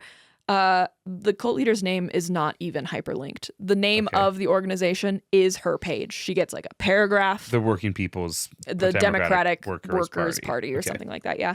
Janja's, however, is. Oh. We'll get to why in a second. Okay. So in 1987, this was the end of the Democratic Workers Party. After 1987? 87. So it starts in the early 70s. So it gets a good decade at least in. Okay. Yeah. Okay. And so after this, they all kind Grant, of... what's happening in 1987? Thank you. I'd love to. Reagan's in his last term. We're about to elect H.W. Bush, who in his campaign message is going to use the phrase, read my lips, no new taxes. And then to pay for the first Gulf War, we'll raise taxes. And while that's like not great, it's really going to piss off a wealthy and eccentric businessman, Ross Perot, who will run the most successful third-party candidate in like the last century in 1992. And by stealing so many conservative votes from H.W. Bush, we get the first Democratic president since Jimmy Carter, Bill Clinton, who wins a state like Arizona in 1992 with 42% of the vote. And also, like, maybe does some sus shit. But no, 100%. Listen, don't have the time to get into that, but I just want to talk about 87 for a second. And also, do you know who has now officially lived long enough to see 100 years? Abraham Lincoln? Jimmy Carter. And not only has he lived to be 100, early voting started yesterday in Georgia. He's able to cast his vote for Kamala Harris. Physically how, I don't know. But he is alive to do it. I do remember seeing that in an article. You were going to say, I do remember who Jimmy Carter is. No, and I was like, good. No, I like remembered an article that was like, Jimmy Carter said he's going to vote for Kamala Harris. Okay. So we're getting to the end of the Democratic Workers Party, or we're at it's ended. But now when were the Democrats ever a workers' party? No, I'm joking. It's a wordplay thing. Yeah. I mean, you and I are both like true blue. When was it a party? Oh, I've had a good time. I would like some people out of my party. Listen, the way I could tantalize you with stories from my 2.5 years as chair of Nebraska Young Democrats. I won't. I will. On Patreon. Tune in. We had a great time. So the kind of unique thing about this party, at least from the research that I've done about cults, is that because they all dissolve around the same time, you're not in the situation where like one person comes out and they need to like relive or like figure out how to live their life, and then they maybe start helping other people come out, and then it's like a slow kind of trickle, and each person has their own like, how do I get a driver's license? How do I do this? How do I make sure I have my own identity? How do I set up my own bank accounts? Because everyone kind of comes out of it at the same time, they're all kind of able to help each other reintegrate into society, which actually ended up being really helpful, because one of the big things when you come out of a cult like this is that you don't have a resume or like work history. Right. And in this case, like Janja was able to like sign off as like, yeah, I was this person's boss at the print shop and stuff like that. So they were able to like kind of like work the system. Executive Vice President of Community Outreach for an independent political organization. Mama, it's about the wording. It is. But they were all kind of able to help each other get there. Give me. Yes. I'm not going to say worse as in like, but I mean, like, the job you liked the least that you have worked before now. Job I have liked the least. Mm-hmm. I guess Gap. Okay. Yeah. Oh, so you mean when you were a point of sale ambassador for a Fortune 500 company? Beautiful. Yeah, thank you. Right? Yeah. Anything can be impressive as long as you're willing to lie. I also took Gap off my resume the second I got any other job. Well, I hope you don't mention it when you run for president in 30 years, or else people are going to say, she never worked at Gap. This is a Kamala Harris reference right now. Okay. And also, we have a podcast, so I'm never going to be president, babes. Same. But that's because you're a woman and I'm gay. That's so right. Hopefully not. This comes out 6 days before the election. Trying not to think about it. Hopefully this is the last episode we ever record where we can make that joke. That'd be so nice. That'd be really great. Is it a joke or just a really sad observation? Really sad observation. Great. With that, I'm going to move on. Great. Probably best. Yeah. So if you came to your favorite comedy podcast post-election... I'm going to talk about why I'm doing this now in a bit. Okay, good. so after all of this, they have to split up the group's assets. Obviously, this takes a while. And some of the assets were still tied up in the leader. Some of them were not. About $120 each in the 80s. Okay. So it's like, I didn't do the math, but that's not a lot. It's like a whole home, I think. For it's like, the 80s, you said? Yeah. It's morning again in America. Ronald Reagan's 1984 campaign. Jesus. Okay. So I'm cursed with this knowledge. I want you to know that. What? Okay? And as soon as I find that witch and I decide that we're not going to be besties for life, I'll get this curse broken. We should watch Agatha All Along together. I think you would really like it. I would love to watch Hocus Pocus with you. Okay, perfect. I don't know if I have the time. Down, down, down, down. We just watched this with Patti LuPone. I know. So, I know. They have no idea what's been happening the last 30 seconds. The audience Better we chance cater they to would watch Agatha All Griffin Along. texted me this morning, Yeah. Brother Griffin, and he goes, sorry, my brother Griffin, Yeah. not like Pastor Griffin. My brother Griffin texted me this morning. He goes, John Deere is advertising on your podcast. Who is your demographic? And I go, we actually have absolutely capitalized the farmers only market. Farmers only users market is huge for us. Sometimes I have to go to our YouTube videos to like take some of the notes that I put at the bottom of the thing to copy and paste it into the next. And the last like 3 weeks, it's been Kamala Harris ads at the beginning of ours, and I've been good, yes, good. Please advertise on it. Don't think you're really. I don't think there's a lot of undecided voters in our pod, but that's okay. Thank you. You're if welcome. there are, please reach out. We're happy to explain to you why, if you live in one of the 7 key states that apparently are the only things that matter in American democracy. They really don't. Oh my God, it's fine. Listen, Okay. I would eventually one day like to serve in the military, and you would like to be able to have access to your body again at some point. That'd be really super nice. Could you imagine me serving in the military? Yeah, I could. I do look great in white. You also look good in green. And navy. So, yeah. Oof. Because I'm wearing tan right now. No, please don't Could you imagine? go into the military. I have like 2 more paragraphs before we can go refill our drinks. Okay, I was wondering. I was Yeah. like, it's kind of because we're master storytellers at this point. I was like, I can just make a break happen. No, if I know. ramble I long was like, enough. we need to get to It's here. literally, guys, there's like literally basically like a dotted line on our notes to be like refill drinks Please, here. for the love of God. Okay, well, I'll listen. Yeah, thank you. So they're helping each other with their resumes. And after this, they split up their assets at about $120 each. Up to now, the group is really unified in their willingness to dissolve the cult. But now that it's dissolved, what do? Do they talk about it? Do they try and like publish like what's happened? Do they like, what do they do? The group split because some people are pursuing political careers on the left. Nice. And they don't want this coming out. I could see that. Yeah. Others just kind of want to kiss. Yeah, exactly. Luckily, Janja's side, which is the side that is like, no, the left needs to learn from our experience, won the split. So, Are we fortunate with that? well, now we know about this. Oh, okay. That's what you mean. As in, like, Yeah. not like we now must teach other people No, where we went wrong, no. but she was like, we have to record this history. We have to That's record what this wins. history, yes. Oh, okay. And it's really good, especially around this time, because a lot of cults in the 60s, 70s are not necessarily political cults. They're Right. all kind of religious Lifestyle cults. And so a lot of people don't even believe them at first. They're like, well, you didn't, like, you weren't serving like a greater deity. Like, Sure. what do you mean you couldn't leave, you know? So in that Max Elbaum article, I had previously referenced the one I read, that like long quote about their like legacy. This is another quote. A year and a half after the dissolution, only one circle of former members has issued just this April. And this is written the same year that they dissolve. Okay. Or maybe like just the year after. So this is 88, 89 maybe. I think so. Any written account of the DWP experience. This circle has provided a useful factual chronicle of the DWP's history, and by doing so has displayed a refreshing sense of responsibility to the broader left. In terms of political conclusions from the DWP experience, the authors frankly state that they differ in their opinions, but the weight of the paper implies that the DWP's errors were bound up with certain inherent flaws in the Leninist conception of the party, at least for an advanced capitalist society. Now circulating informally, the document will be published soon by the left social democratic journal Socialist Review, where it will likely be utilized to advance that magazine's argument against Leninism. So recovery is very difficult.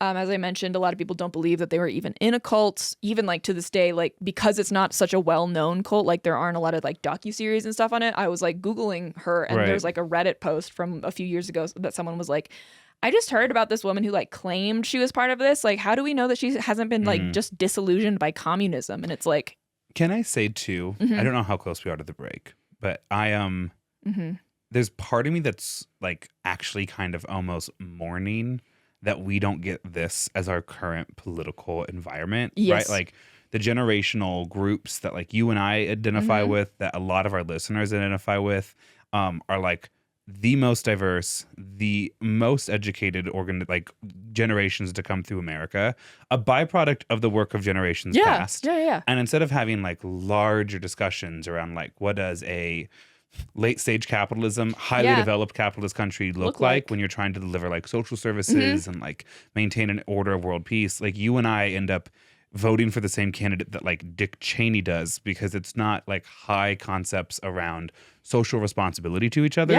It's like this terrifying street fight for like our ability to vote in the next election. Yes, I agree. Sorry that it's kind of so political right now, guys. I'm sure you're trying to escape it elsewhere, but get better. Or maybe it will. You guys know better than we do. It's true. It's still October for us. I haven't even made my Halloween costume yet. I have a story to tell you when we go on drinks. Okay. I'm so I have 2 bullets. I know, and this is me just like, please remember. Okay. I need to tell you this. Okay. So recovery is difficult. She's being gaslit along with the other victims of the cult. That since it's not political, or since it was not religious, it wasn't a cult. So she repeatedly makes lists to herself proving that it was in fact a cult. To paraphrase something she said, like, well, they had Jesus, we had Marx, they had the Bible, we had such and such a document. Right. Like proving that like you don't need religion to make it a cult, you just need a specific belief system. I mean, the whole political point of view was New World Order kind of stuff. And so when we come back from break, we'll go over Dr. Janja Lalich's answers to the questions I had previously asked. I love that. And then we'll You're talk doing about such a good job of this, babe. I'm loving this so far. Thanks. Welcome to my book report. And then we'll talk about another cult. And then we'll get into what I'm going to talk about next week for you, tomorrow for us.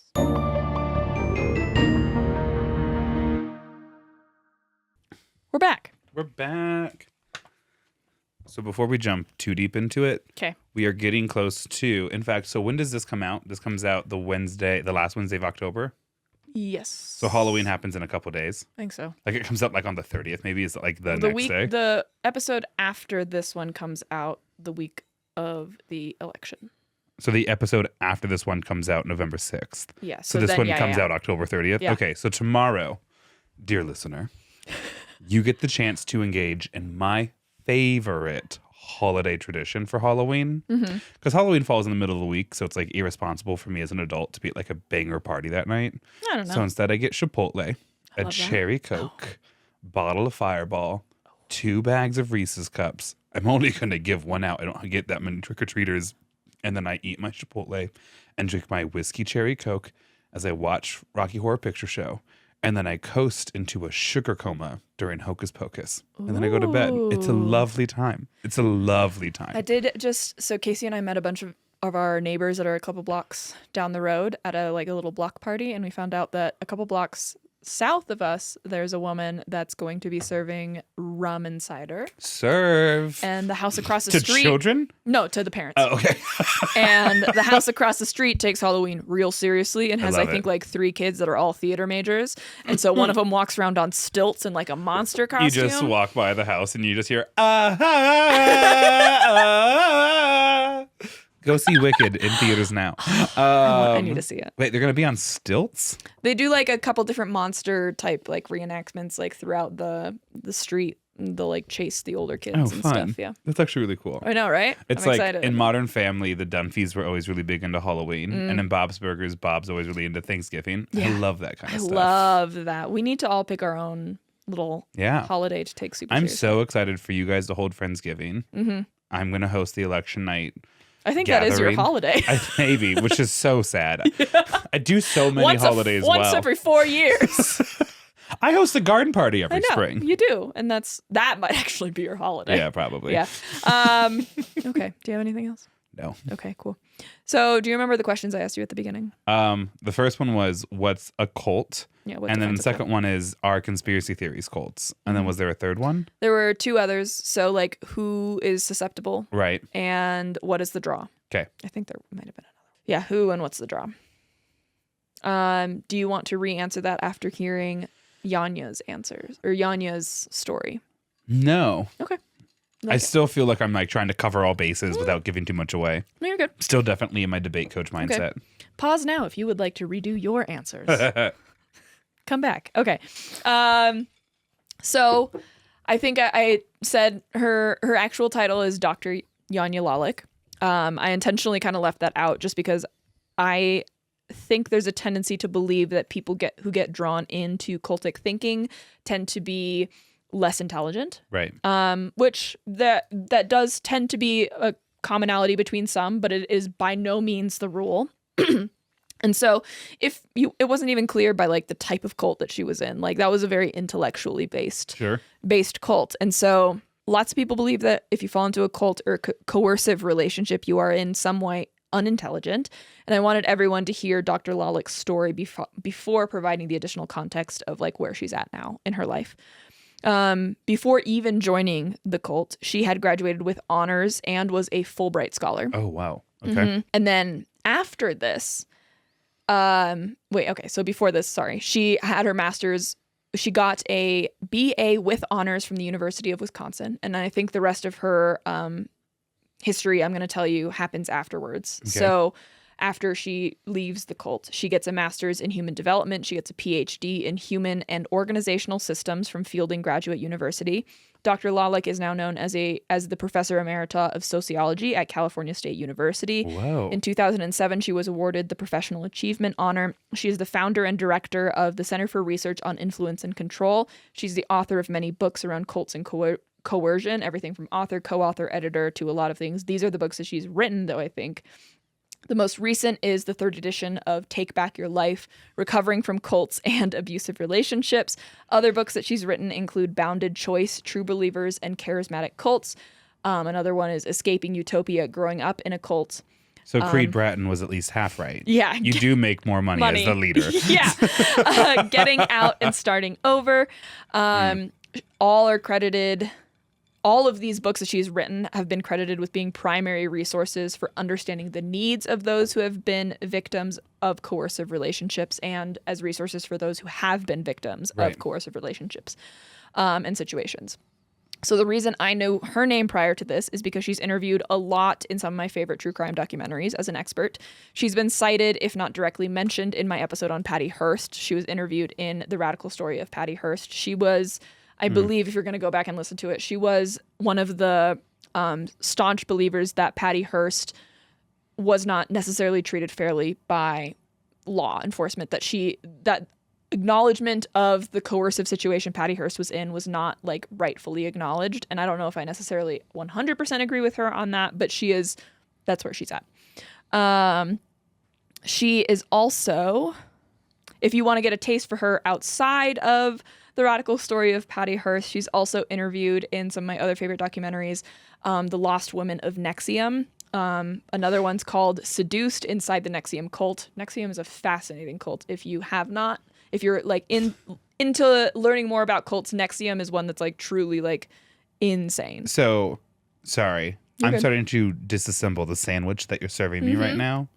So the meat is Janja's story. Janja's story. It's and Janja. The bread on either side is that, hey, Grant, your uneducated, dumb opinion.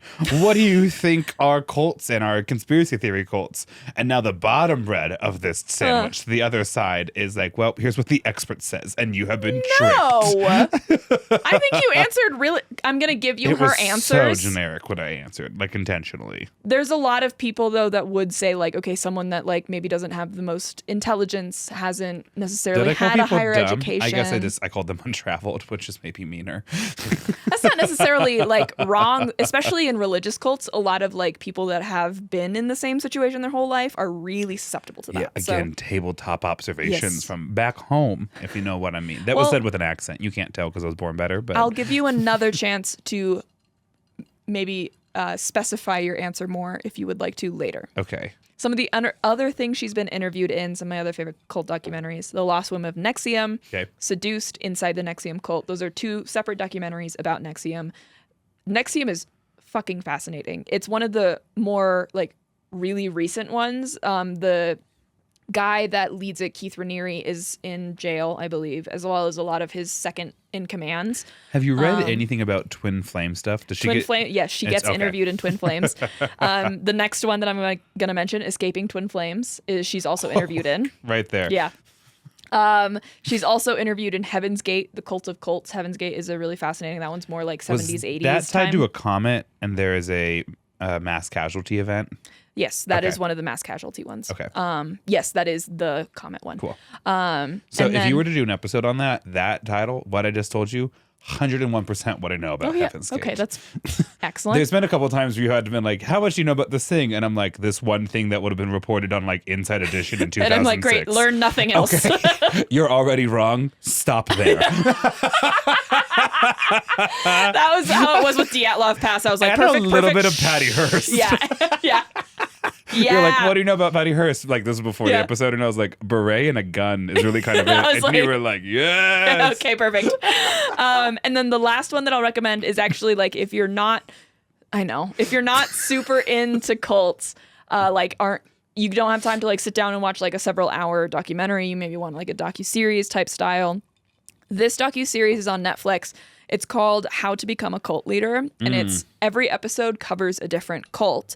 And it's they interview Janja Lalich, I think, in every episode, if not most episodes. And it's also narrated by Peter Dinklage. And the way that they set it up is like as if you're reading like a how-to on how to be a cult leader, but it's like very sarcastic and satirical and like, well, at this point, maybe if you're Jim Jones, who's the leader of the other mass casualty one. Jonestown, yeah. That like at this point, you want to make sure that all of your leaders are like, or all of your second in commands are completely loyal to you. And now you might do this. And it's like very satirical in that way, which kind of keeps it lighthearted, but like still shows you how manipulative people can be. Right. That one's really good. 10 out of 10. Okay, so essentially what I'm getting at is Janja is a global expert at this point in cults and coercion. She's also the CEO and founder of the Lalich Center for Cults and Coercion, which is a nonprofit whose mission is, quote, to provide life-saving resources to survivors of cults, programs in the troubled teen industry, and narcissistic families or relationships. So she's helping those kids who got sent to like wilderness exploration camp and just got dumped in the desert. Yeah. Okay. There's some that are even more harmful too, that are like a lot like really religious based, that are like, I don't know. There's a documentary I watched on it recently that it has a lot of cult like you need to do this thing, and if you're not doing this thing just like this, then I'm not gonna like let you have your reward. To offer up a criticism.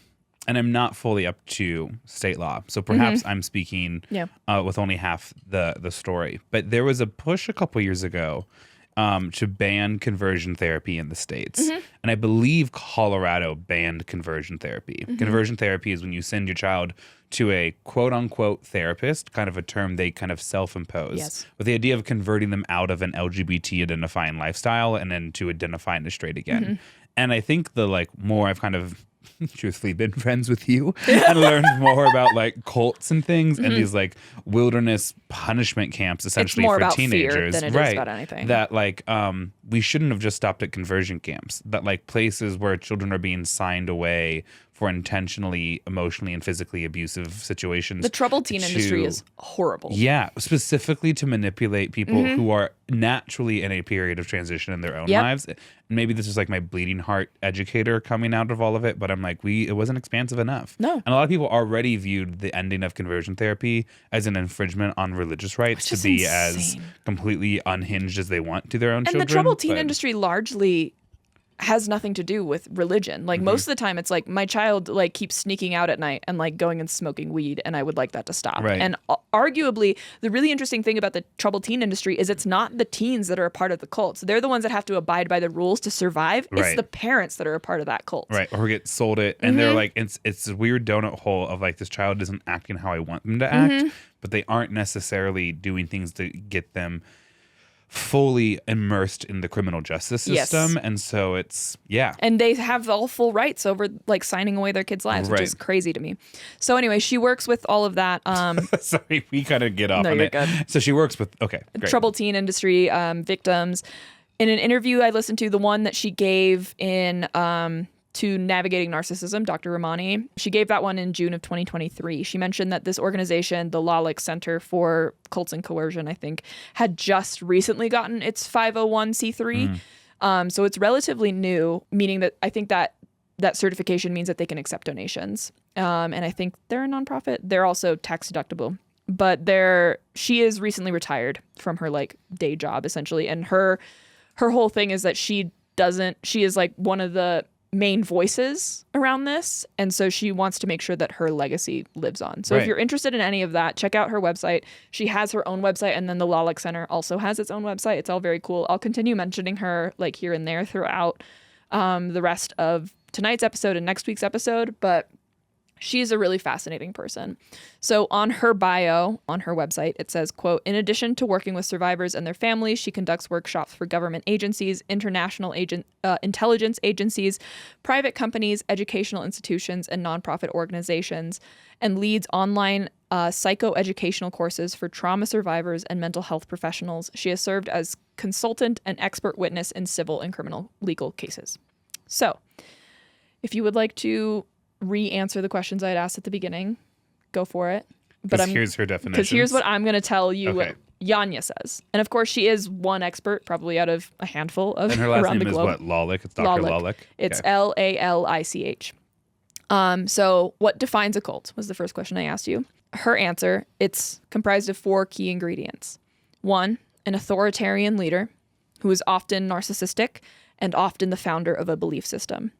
The important factors here that really make it a cult leader are that you can never defy the authoritarian leader, and that the leader has no clear lines of accountability. Okay. So essentially, like if you start to research whatever organization you're in and you start realizing that, hey, so-and-so had a bad experience with this group, answer for what you just said. And their response is, well, I don't owe you an answer, or you'll find out later, or I did that for the reasons to achieve what we're going for as a cult and you wouldn't understand it yet. No clear lines of accountability, and you can't defy them because they know better than you. Okay. And it helps that if they're the founder of the belief system. The second ingredient is a transcendent belief system, meaning that the means justify the ends. Again, meaning that you can be asked to do anything and you can't question anything because the means justify the end. Oh, you're being asked to work 20 hours a week? That's because we're trying to have a revolution here. The thing is, debate mind again. Yeah. And so I'm going to kind of come at this as an educator who might very well be leading this as a class activity, like in a week, as like a thought experiment, It's specifically around fascinating. definitions. Everything you have said so far fits the description of a head football coach. We're going to say 2 more things. Glad that because was it's like you will run up and down these stairs for a reason, and I don't need to explain it to you other than the fact that we're a team, we're a family, team. right? Yeah. All things are possible through ball. Ball is life. Football is life. And that there is, as a player, no accountability measure to this like overseeing authority, and they get you around this vision of like, we're gonna go undefeated, we're gonna win state, right? Like all of these things. So 1 and 2, so far, it's a high school football team. I'm thinking that might still be accurate. And also, plan B, and this, I mean, it was going to be unsaid, but now unsaid. I was saying unsaid, and then I wanted to say unstated, and then I stayed with unsaid. I'm glad that you explained that all to us. You're welcome. A church youth group with a cool youth pastor. That one's probably a little bit closer. Yeah, it feels like it. Because what's the third one? There's 4. So the third and fourth are interlocking. So remember that. So to review, 1 is no accountability for the leader. Just a leader that Right. is narcissistic. And 2 is a unifying kind of like call to Belief system. action or belief system. Yep. Okay. 3 and 4 are interlocking, as Janja describes it. The first is systems of influence. So that Okay, it's still a football team. Still very much a football team. Yeah. Specifically, the systems of influence oftentimes will prey on emotional response. The ones that they will oftentimes, most often target, fear, guilt, love, a need for like a future, a purpose. Still a football team. Okay, number 4. Shockingly, still a high school football team. You wonder why I don't really like football. I'm kidding. You wonder why I love football. Yeah. Systems of control, and not just like I'm your coach. You do this because I tell you to. Right. It's like where to live, who to marry, who to talk to, how to spend money, how to dress, like exploitation of that money. An inescapable loss of self-governance. Yes. Okay. And that's where will get into moral injury, Not just which I'll 4 talk to about later. 6 every day after school on No. the gridiron, but like all Yes, the all time. of it. Okay. Yeah, so the systems of control and systems of influence are used in conjunction to take your sense of self. And this is crucial to being indoctrinated into a cult. What they'll do is they will break down how you understand yourself in as terms of like, for example, with Janja's, they'll love bomb you, and then they'll tell you that you weren't good enough as soon as you join the cult. And so they're slowly like, well, in order to be better, like maybe you could do this and this. And so they'll take down your sense of self and then build you back up according to the principles of the group. It also reminds me, this is probably geared to our more younger listeners, but I think this is a good thing for anyone to hear. You fall in love with a person, which in the early stages is oftentimes the idea of this person more than the lived truth. Yes. And then if in those early stages, when infatuation is high and the person is most undefined, they start to isolate you from the people in your life, get out. That's a huge red flag. Isolation is big. Right, because before their true self comes out, you have to be alone in that lifeboat with them. And that's 100% what it sounds like cults do as like a recruitment strategy to like That's maintain part of themselves. the systems of control. Right. Yeah. And also just in general, because obviously there's a huge element of narcissism involved in cults. And there's a huge amount of narcissism involved in these kind of like abusive, either emotionally, physically, or both style of relationships. Yeah. 100%. And that's why I said at the beginning that like they tend to follow each other on parallel tracks of like how to get out, how to process it, how to, No, you're not going to go to your mom's funeral. Isn't the cause worth not going to your mom's funeral? Kind of. Yeah. So these are all key ingredients used in such a way that prevent you from being able to defy the rules of the organization. Some notable things that do not define what a cult is for Janja and for, I think, in general, people that study cults. Group size. Cults can be one-on-one or can be families. Like this, there's a Sarah Lawrence cult that got a lot of notoriety recently that's literally just like roommates and a dad. Like that's... Roommates and a dad? There was a dad that came to live with his daughter because of some financial reason, and then he started a cult out of all the roommates. It's actually like horrific, the stuff that he did, but it was like tens of people, if that. Whoa. So it also can be one-on-one. It can also work its way up to a global scale, as we're seeing now with some like online social media type things and like MLMs. It's hard for us not to view like the Trump, whatever we want to call this experience, like cult-like behavior. Yes, Grant. Like he stood on a stage and like kind of leaned forward as "Don't Cry for Me, Argentina" from the musical Evita played. That was an insane... I didn't realize it was a compilation. See, what's so funny is that's not the song that they played, but you say it and it actually does a better job summarizing the experience what happened there on that stage. Yes. If you don't know, basically like two people fainted in his audience and Trump like lost patience and decided he was going to wrap things up and started just like dancing / listening to like opera for a while, and then some playlist. He has there's this someone Go ahead. He has concepts of a playlist. See, my favorite thing is it's only when the strange non-correlated music starts playing that the Trump supporters on stage start to look at each other, and it's like they woke up from a dream and they're like, what am I doing here? What's going on? Where have I been? Did you the also year is see 2012. At Trumpchella, and you know what that is, right? Where he did the rally at Coachella. That he only paid for the buses to bring him to the rally. Oh, for fuck's sake. He abandoned thousands of his supporters Where in the are desert. the people that made the documentary for Firefest? Like, I don't know how this is any different. It's actually so funny to me. Obviously, I don't want anyone to perish because of their political beliefs. No. That's not what I want. Now, granted, the idea that this man, who in no way has your best interests at heart, literally lured you into a desert where you could not survive and then abandon you is like actually such incredible poetry parallelism that I like it's can't hard. even comment more on it. But You know, if you're a little religious, you know. right. What I will say is I'm not surprised because in 2020, he went to Omaha for a rally because Omaha, Nebraska's swing district can vote either way. And he did the same thing, but instead of it being a desert, he did it in late October when it was like a freezing rain. And again, it was a bunch of like elderly people. And like literally, I think the city of Omaha had to like send like buses or something to like bail these people out that the Trump administration the Trump candidacy just did not pay to like return. And he lost the Omaha district. Oh my God. More on that later. I hope so. Oh yeah. I really hope so. 100%. So things that do not define a cult: the size of the organization and the type of the organization. A lot of people have a tendency to believe that most cults are religious, that political cults don't really exist or other kinds of cults don't really exist. So Janja's asked this on the podcast episode I listened to with Dr. Ramani for Navigating Narcissism. And she says, not really anything, because I've worked with victims of a dog training cult. Oh, so she's been to Denver. Yeah, I was like, I can see how that would happen. So just to like piggyback off of this, there's a documentary that came out this year called Dancing for the Devil. And it's literally a TikTok dancing cult. Wait, hold on. You told me a little bit about this. It's insane. It is religious in nature, but like the product that comes out of it is literally people dancing for TikTok videos. And then the entire troubled teen industry can be considered a cult. And obviously some of those are 100%. religious, but some of them are definitely not.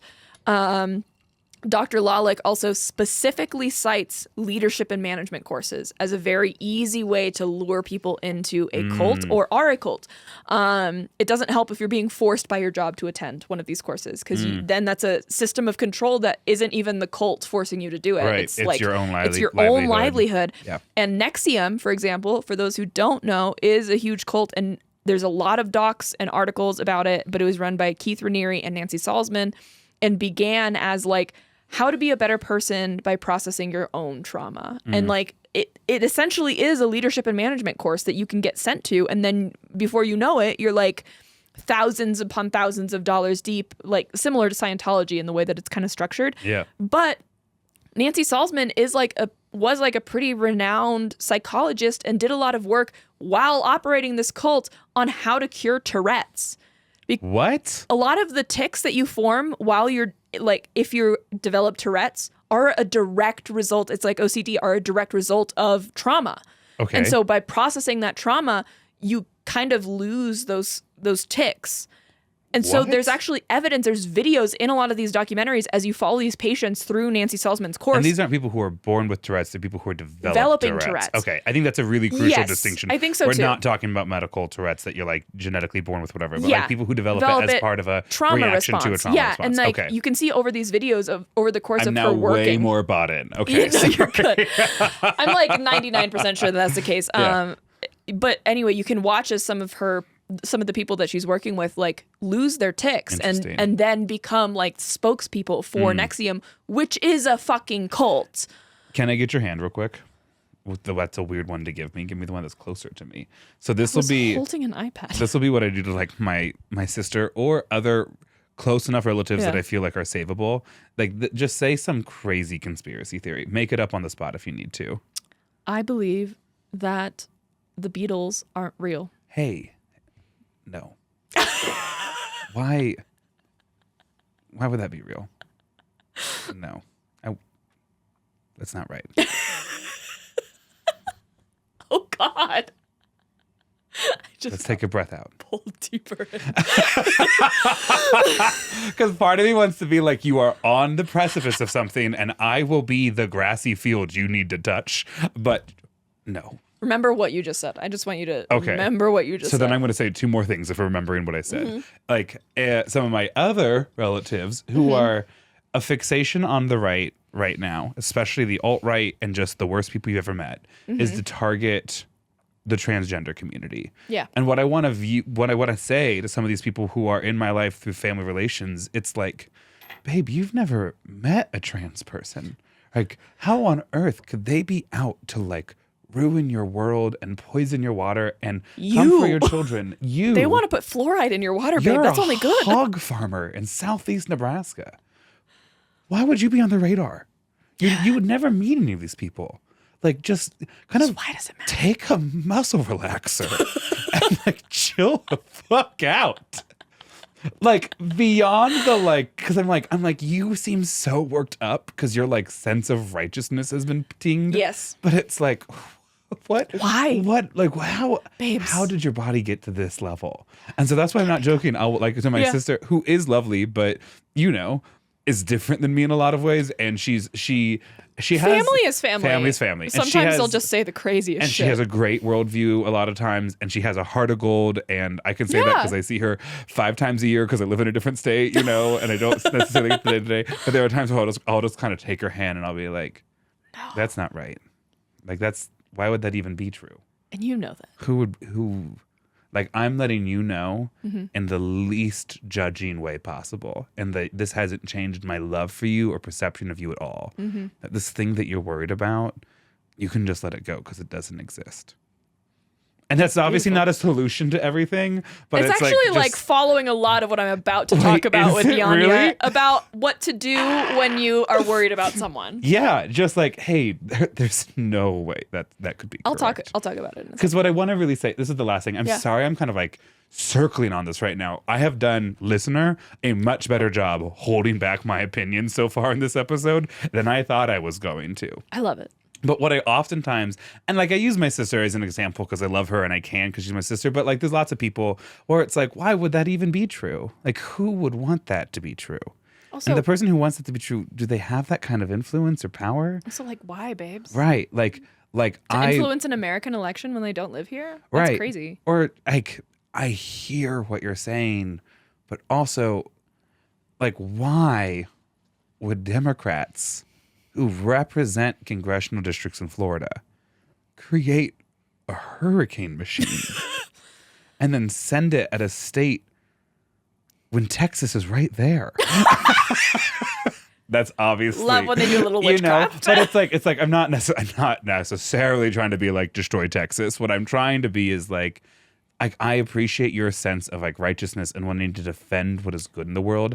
It doesn't make any sense. I think your head is a foot below water, and if you just got back to the water line, you could see it. We're gonna talk about this, I think, probably more next week about like how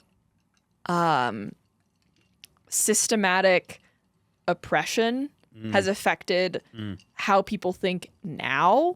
Like when I saw a TikTok that was when the hurricane was coming, they're like, isn't it crazy that the hurricane is only hitting red states? And it's like, babes, yeah, because that's geographically how you guys set up. Right.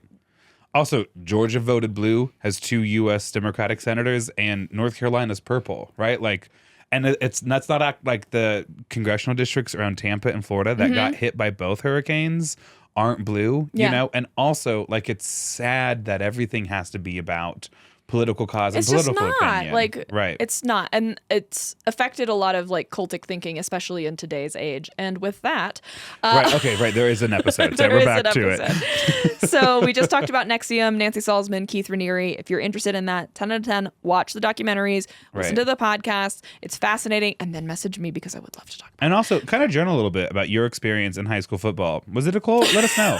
Because I think it might be. I'm convinced it was. Yeah. So the next question, obviously, the next question I had asked Grant is a conspiracy theory a cult? This isn't something that Janja directly answered, but is something that she was like, yeah, I think it can like definitely lead to a cult or like a cultic belief. And I 100% agree with that. I think certain conspiracy theories definitely cults.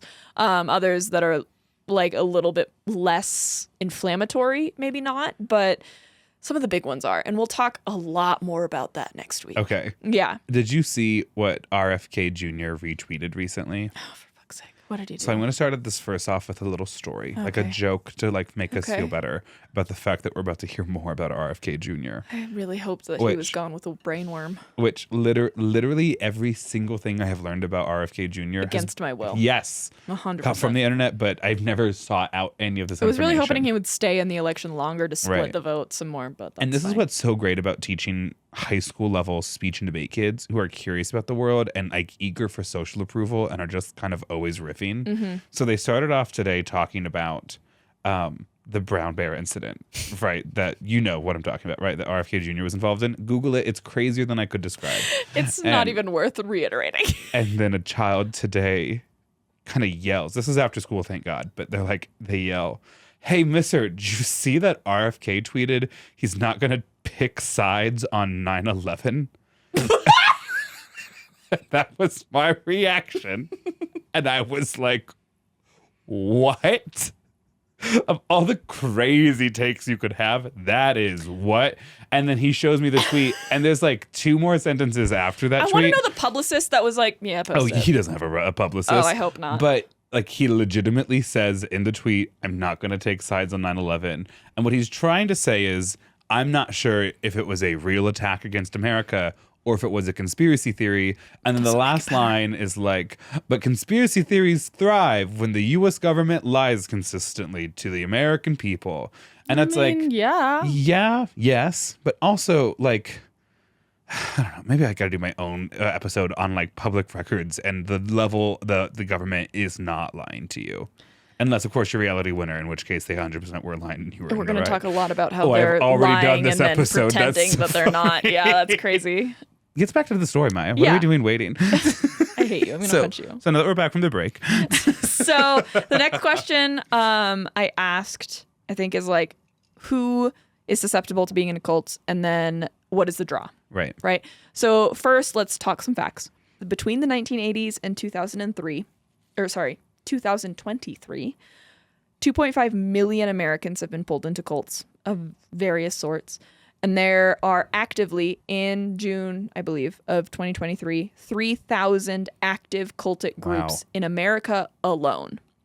So it's not, I think a big part of why I did this whole big, long entrance to the actual topic that I'm still not going to tell you about, although you may have gathered at this point, is to kind of reassure people that if you have found yourself in some kind of cultic belief, like really it is not your fault. Like there is so much more psychology and manipulation at play. Like you wouldn't blame your best friend for being sucked into a narcissistic relationship and not being able to leave, right?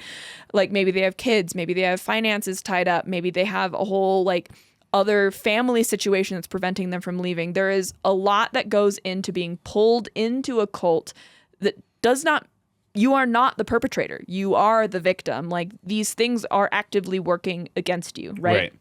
So who enters, who is likely to enter a cult? Something that I think about when it comes to like cult recruitment is like for a really, really long time, door-to-door salesman was an actual profession that could sustain life in our country. And now it feels like an MLM. Right. Well, because it is. But even at the time, that's insane. That shouldn't work. I meant male loving male, just so you know. Good.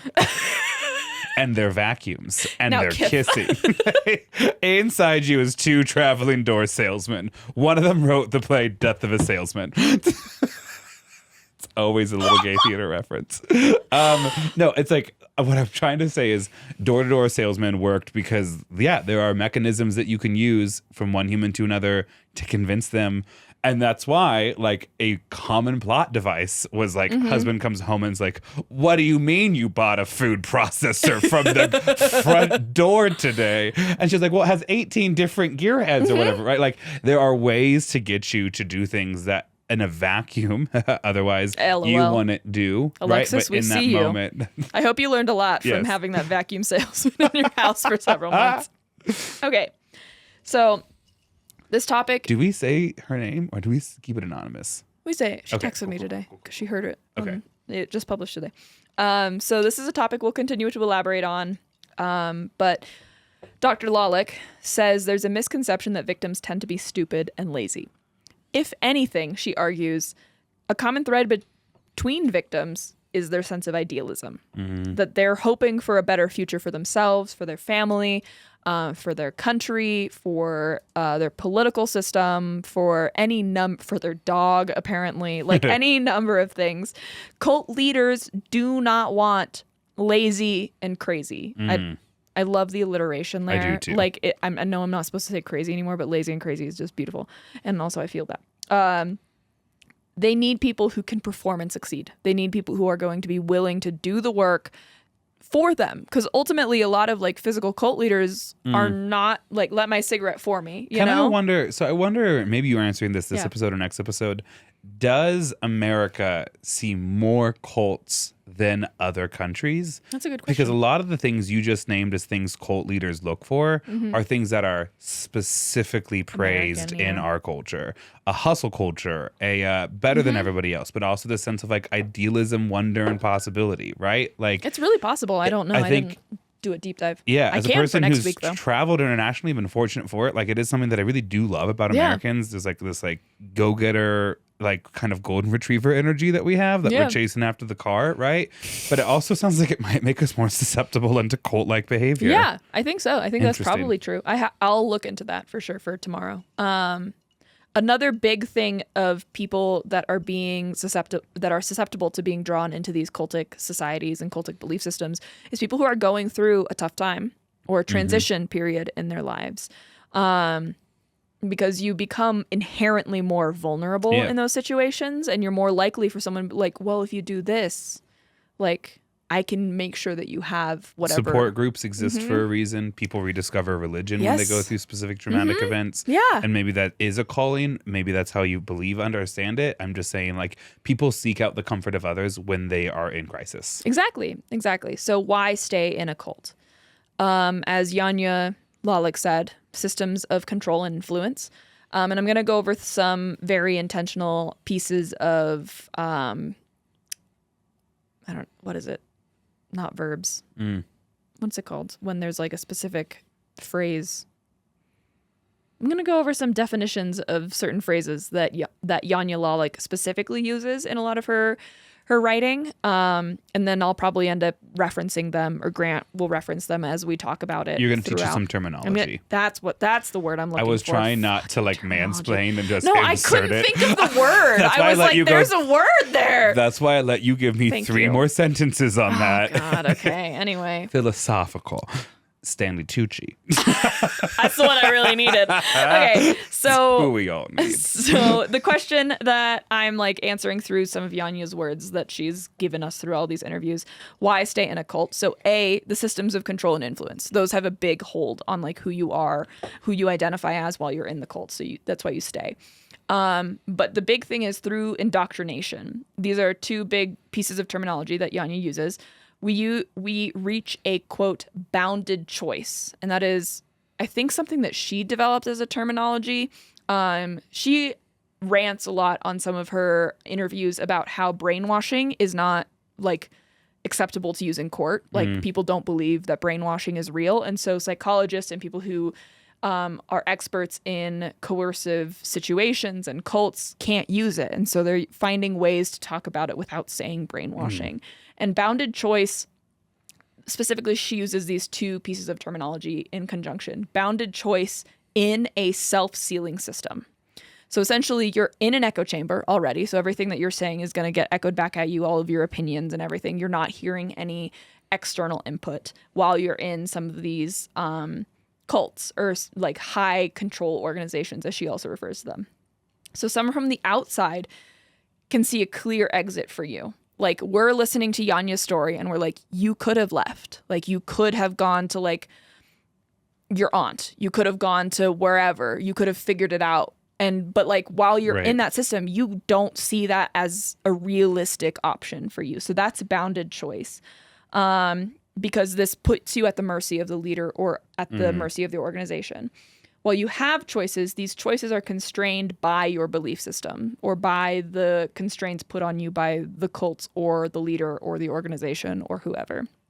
If you entertain thoughts outside of your bounded choice, you die a literal or not so literal death, depending on the cult that you're in. Excommunication from the life that you have just rebuilt after the cult has torn you down to bring you into the cult. You have lost your whole sense of identity. You're losing all of the friends, all of the connections that you've made in the cults. You're losing any monetary investment that you have given to the cult. Like in NXIVM or Scientology, you pay all this money to get these courses. You're losing all of that. You're losing the like ego to say like, well, I found this like amazing thing. Now you have to say like, I was victim. I was tricked. Exactly. So this is by by cutting off your identity that you found in the cult, you are in a really vulnerable situation. And so bounded choice and self-sealing system are two pieces of terminology that she uses a lot. Okay. Another question that like I kind of posed and then answered through things that she said. What do you do if you think you are in a position that someone is trying to recruit you into a cult?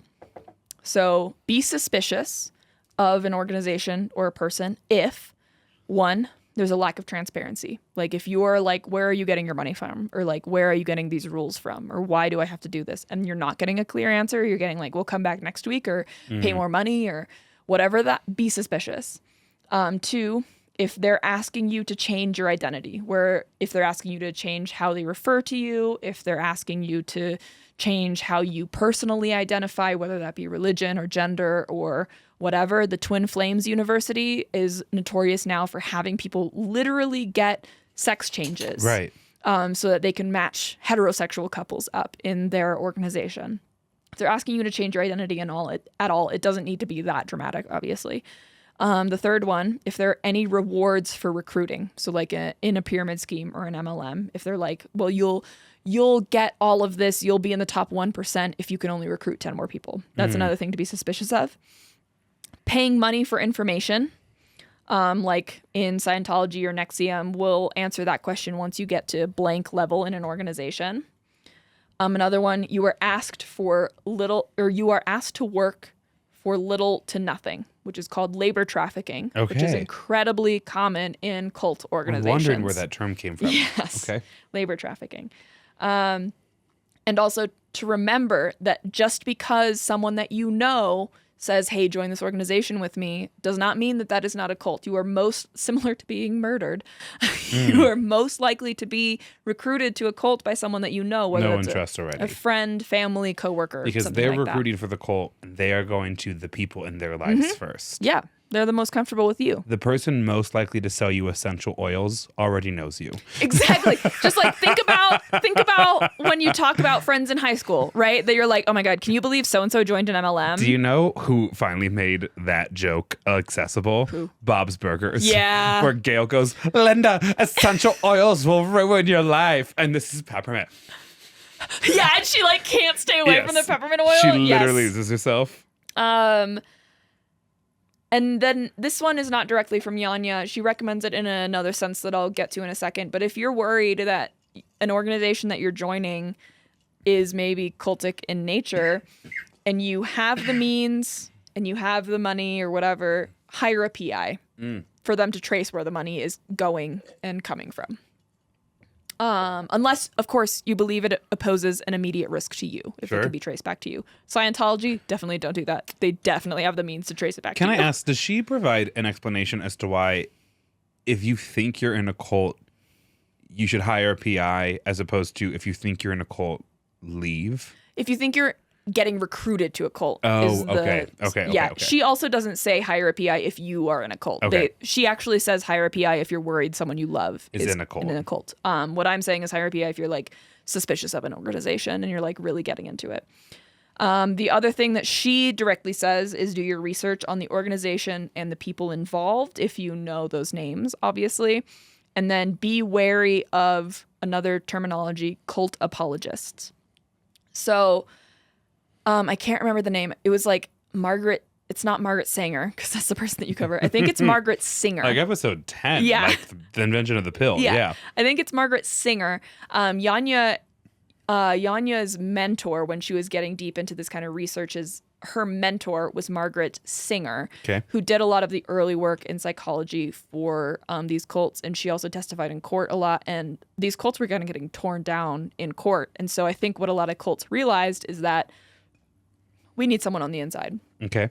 So these cult apologists, as she terms them, and I think a lot of people in the industry term them, are experts who testify on behalf of cults in court, which makes it difficult for victims to ever see justice.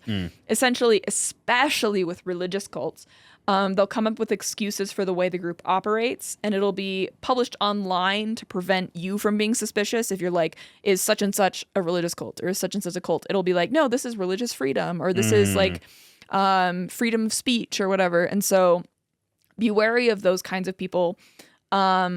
For example, specifically with religious cults, they will claim they are part of the, quote, new religious movement and say that cults are freedom of religion.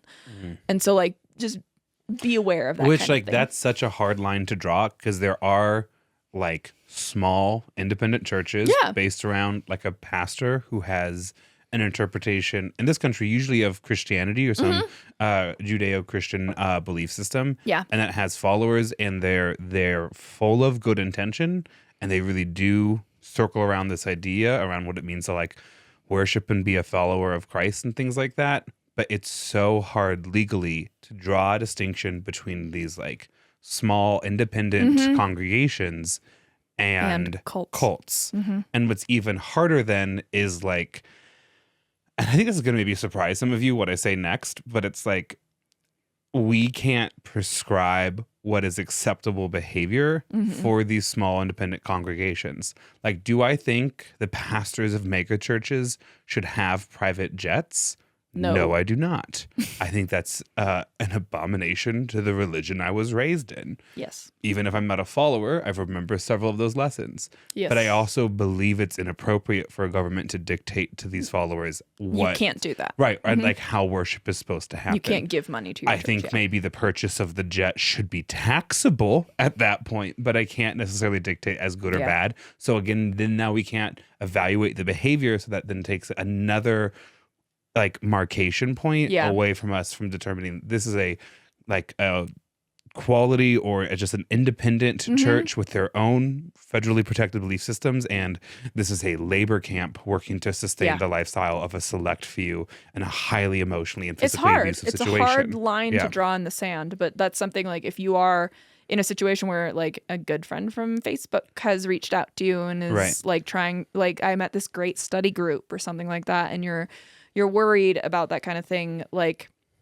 just be wary if you Google something and the first thing is like, it's an amazing organization that changed my life for the better. Like maybe find 5 more sources that say the same thing. Go to thing. Glassdoor. Yes, exactly. Because I think too, like this speaks a little bit to the nature of like humans when we gather, right? Because even organizations that are not intended to be cults, right? So like recognize what would often be called mainstream religious organizations, but also like schools and hospitals and like the corporate world. Like all of these organizations have at various points experienced like abuse allegations that were proven true, right? HR exists now in basically all of these organizations for a reason, right? And so there's also just this nature of when humans gather, there's this power structure that's involved. And that's not to excuse cults. What it is to say is it makes it even harder for us to clearly define and differentiate it. Yeah.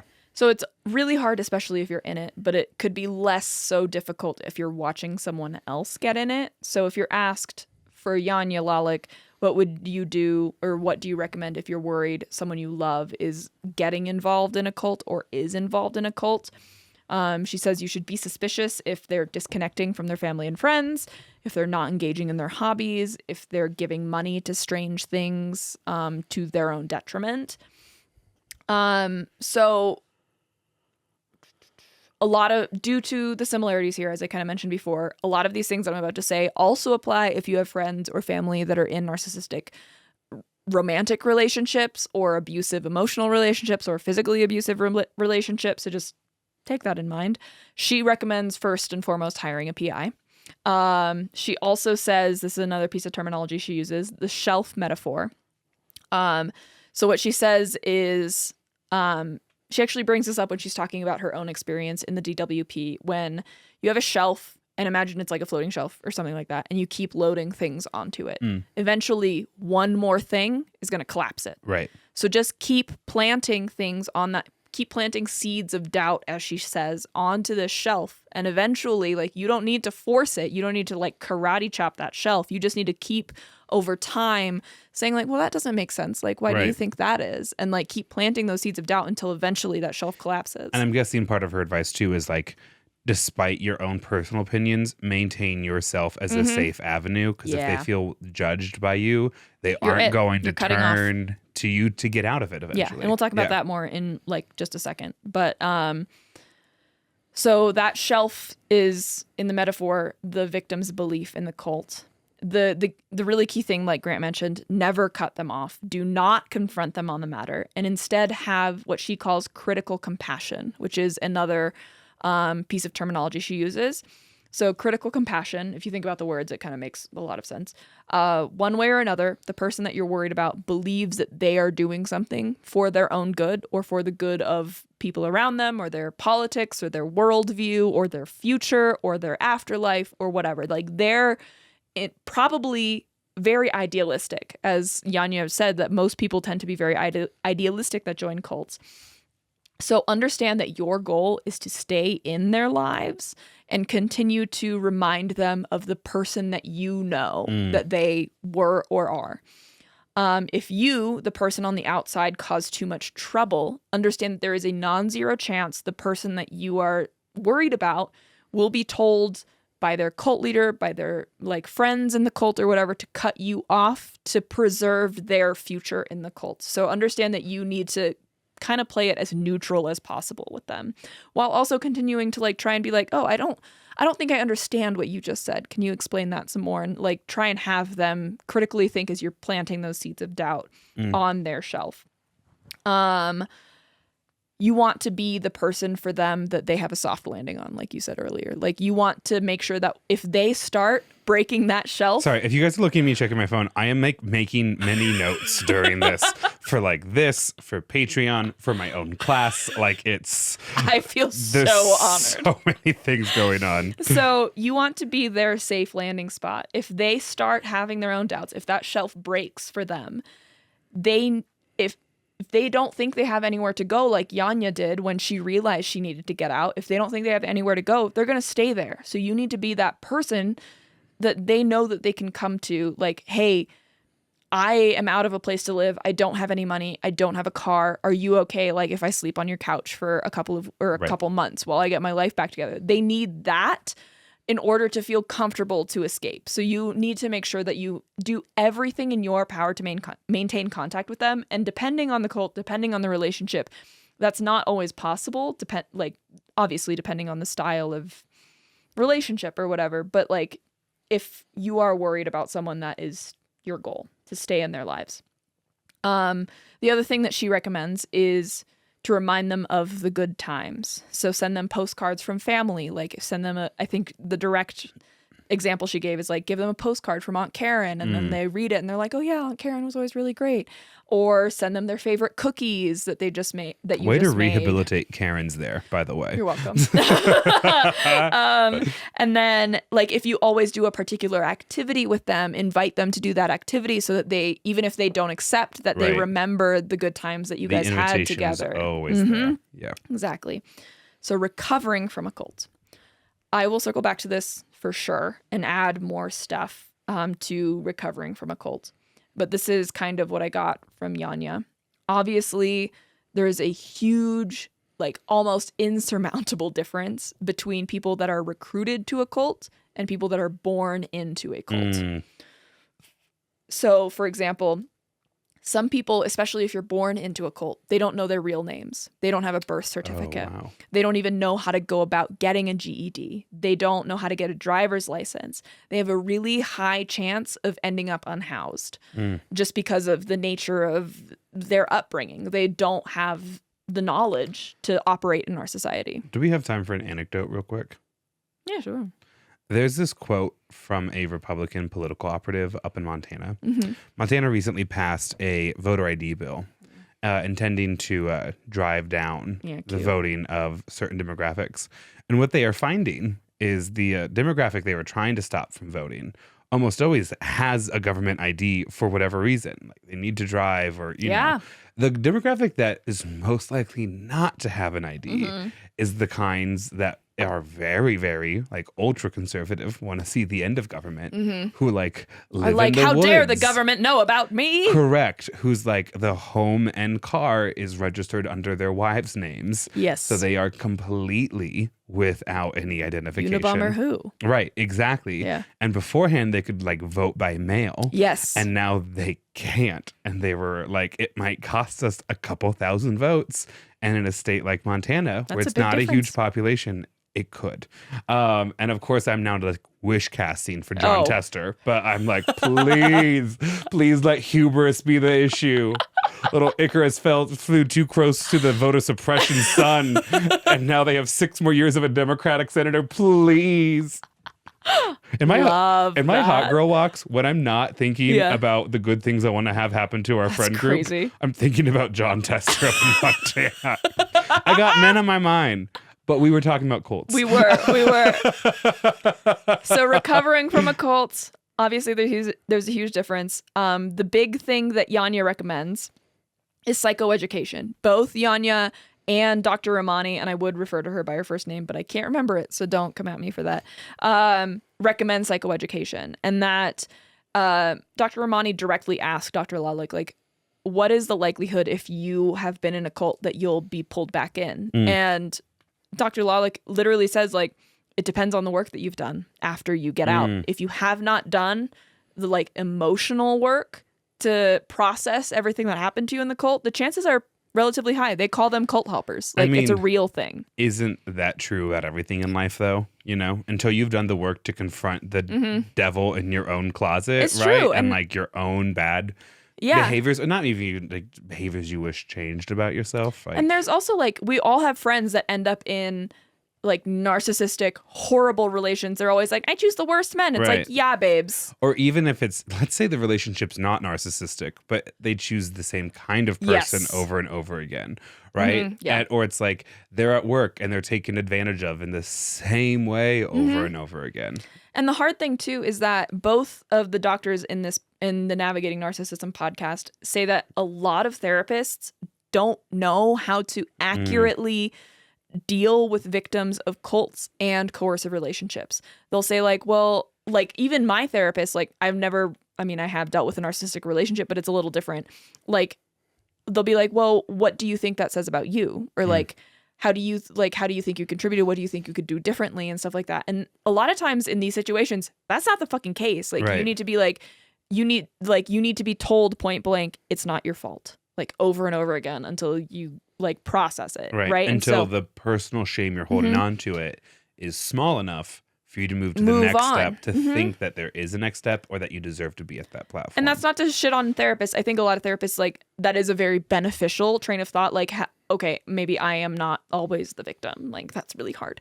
But it's hard for even these people that are victims of these really serious cults and coercive relationships to get the help that they need, which comes in the form of psychoeducation. And if you have someone that you know needs that, the Lalich Center for Cults and Coercion is like, they offer that kind of help because they recognize that it's not widely available.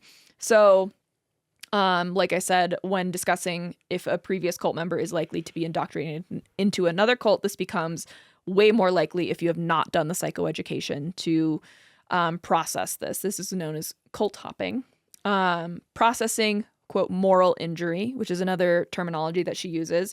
You need to process like the shame of being indoctrinated into a cult. And then a lot of times, especially for more higher ranking people, you need to process the potential negative effects that you've had on other people in the cult. And that's never really an easy thing. The like accountability step. The accountability of like, yeah, because of my own like following of this cult, I caused so-and-so to have to excommunicate their husband, or had like in the case of Nexium, one of the like second people, Allison Mack, started not a sex cult, but like kind of, and had everyone branded with the like initials of Keith Raniere and Allison Mack. And so like those people, even though they're out, live with that. Like they have that forever. And that's something that hopefully eventually, I think she's in jail, but like when she comes out, she's going to have to process, like, I caused hundreds of women to have to go through this. There's a specific thing that, I have a few more bullet points. No, I know. I'm making the choice now if I want to share it on this platform or in a slightly smaller platform around this idea around like amends making. I think I'm going to just default to a smaller audience. Okay. So the 5th thing has just been added. Okay, cool.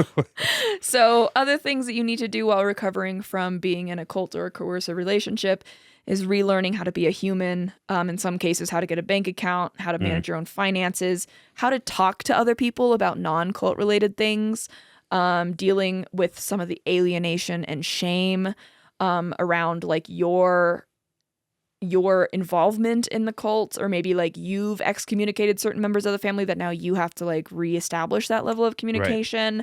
A lot of self-forgiveness, learning how to express your own emotions and having your own opinions, because a lot of times in cults they suppress that. Right. Learning how to take care of yourself, not working 20-hour days, 7 days a week, all year round. And then learning how to trust your instincts again instead of like relying on other people to like make decisions for you. And here's something that I'll say related to this. And again, it's like, this is the difficult aspect of like understanding cult-like behavior and cult leaders is like that note that you have right there of like learning how to take care of yourself when you're used to working 20 hours a day, 7 days a week. Stay with me for the first 2 sentences. I promise I'm not dissing anybody. But several of my relatives are farmers. And you know, farm work's hard, and you're your boss and you're in charge of everything, and you're in charge of like hundreds of living organisms too. And so you wake up every morning and there's like always work to be done, and there's no one to call in to do it. Right. And so you do it. But a lot of my aunts and uncles are older than my parent on that side of the family, trying to keep it anonymous, but my mom's side. My mom's one of the youngest siblings in the family. So a lot of my aunts and uncles that I grew up with are older and are now like part-time farmers because their sons have taken over, or their daughters, or they've sold off part of it or whatever. And it's very interesting as a person who never was raised on a farm myself to look at these people, and I'm like, they never sit down. Right? They're always busy. They're always busy. They're always moving. And while they're like lean and relatively fit, like that doesn't mean anything. Right. Yeah. They have health issues. They have medical issues that would be better improved if they like paused for a second. Yeah. It's like, you know, you're at dinner with 50 people for Thanksgiving, and like 4 of your aunts are up cleaning dishes together. And I don't think they're miserable. I don't want to make it sound like they're trapped by their own circumstances. A lot of times they like have a great time, just the girls in the kitchen. They're out there, they're cleaning, but there's this kind of this element too where it's like, I don't know if the thought of like, I'm going to sit a little bit longer until I'm not tired, like has crossed their mind or anything. I don't know if they've ever thought about the fact that they don't need to. Right. And I'm not here to shake up anybody's existence. Yeah. I am here to like thank my aunts for a beautiful meal and for taking care of us. Yeah. And like respect what is important to them and as they understand their role in the family. But like there are times where I will look at them and then I will look at like me, my brother, my sister, and a lot of my cousins who like getting up to work right away never crosses any of our minds. And that's probably like the perk too of like that next generation that gets raised after that first generation, where it's like it's so habituated in my aunts and uncles' minds. It's never even had to cross your mind. And I think my parents have done a really beautiful job of adjusting to that for myself, because my parents will like get to my house, wake up early, like do some yard work and make a cup of coffee before I wake up. Same. And they're like, hey, it's great to see you. And it's like, why are the windows washed? Yeah. Those windows have never been that. Did you get rid of the windows? Those windows have never been washed. Just clean. Yes, exactly. And so it's again where it's like so much of what makes cult so easy to fall into and then so difficult to escape. Yes. Is that it plays on all of these natural human instincts and habits to that have we a have place. anyways. Yeah. Also so proud of me towards the end of our main episode, still being able to correctly say habitualized on the first attempt. I'm proud of you. Thank you. I am too. So the last note that Janja Lalich said about recovering is important. I think it's to find your own purpose in life and figure out what your desire is to belong. Like, do you actually want to belong to this group, or are you just falling back on those habits of wanting to feel like you belong? So with all of that being said, let's talk religious cults.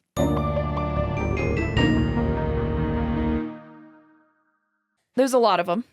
There's a lot of religious cults. I said that religion plays a part into cultic behaviors for a reason. And the cult I'm going to talk about isn't one that comes to mind, like, first and foremost, at least for me, when prompted with religious cults. If I really wanted to, like, get into, like, the nitty gritty of religious cults, I would talk about easily the People's Temple, which is Jonestown.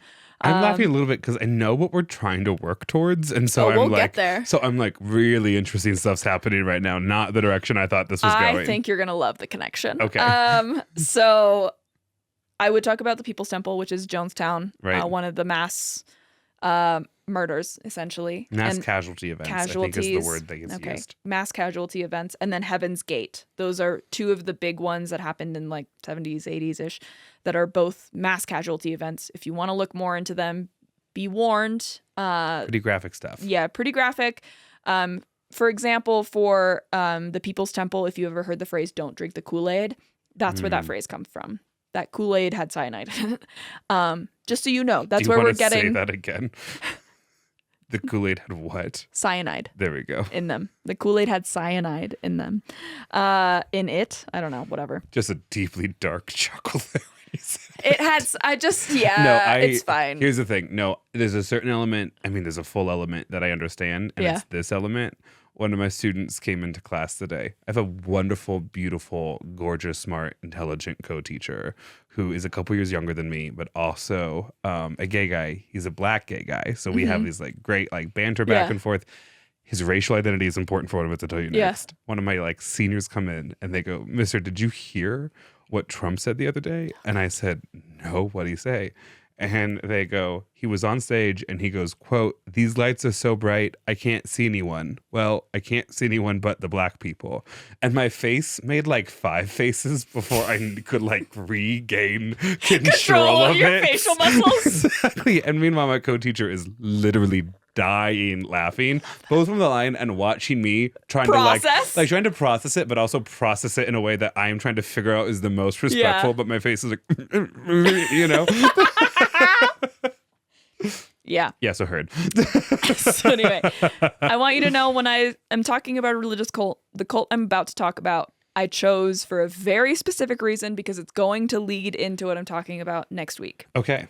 Which you know. So is this the final part?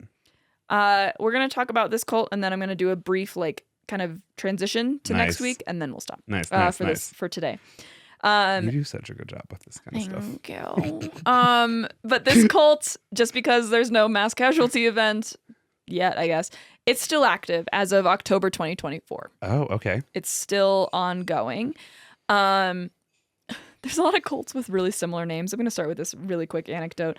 I found out about this, I had known about this cult. I didn't know about the specific ties to the story I'm going to be telling next week until there was like an article that I saw like through my Instagram feed or whatever. So I started Googling like the name of the cult and then New York Times because that's what the article was in.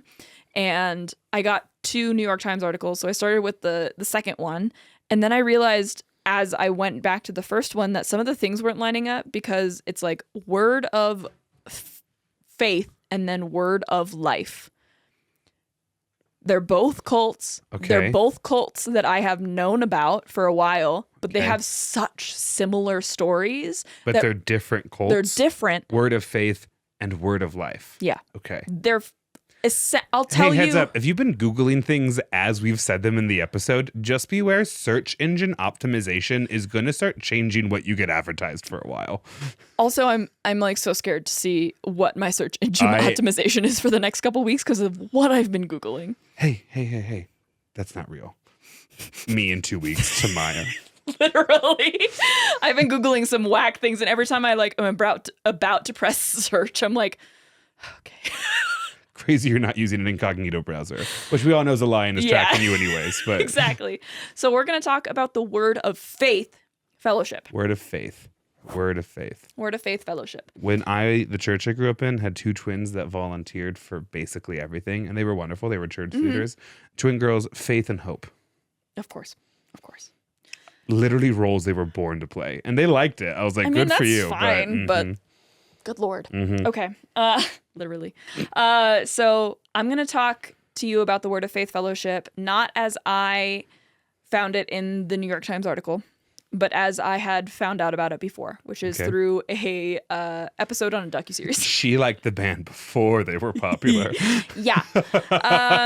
So we're going to follow the stories specifically of a mother-daughter duo and then of another woman The mother-daughter duo are Vincenta Del Toro, and her daughter's name is Christina Bryant. I'm going to talk about them first, and then I'm going to talk about Daniel Cortez, and then we'll talk about her second, and then we'll talk about kind of what the cult does.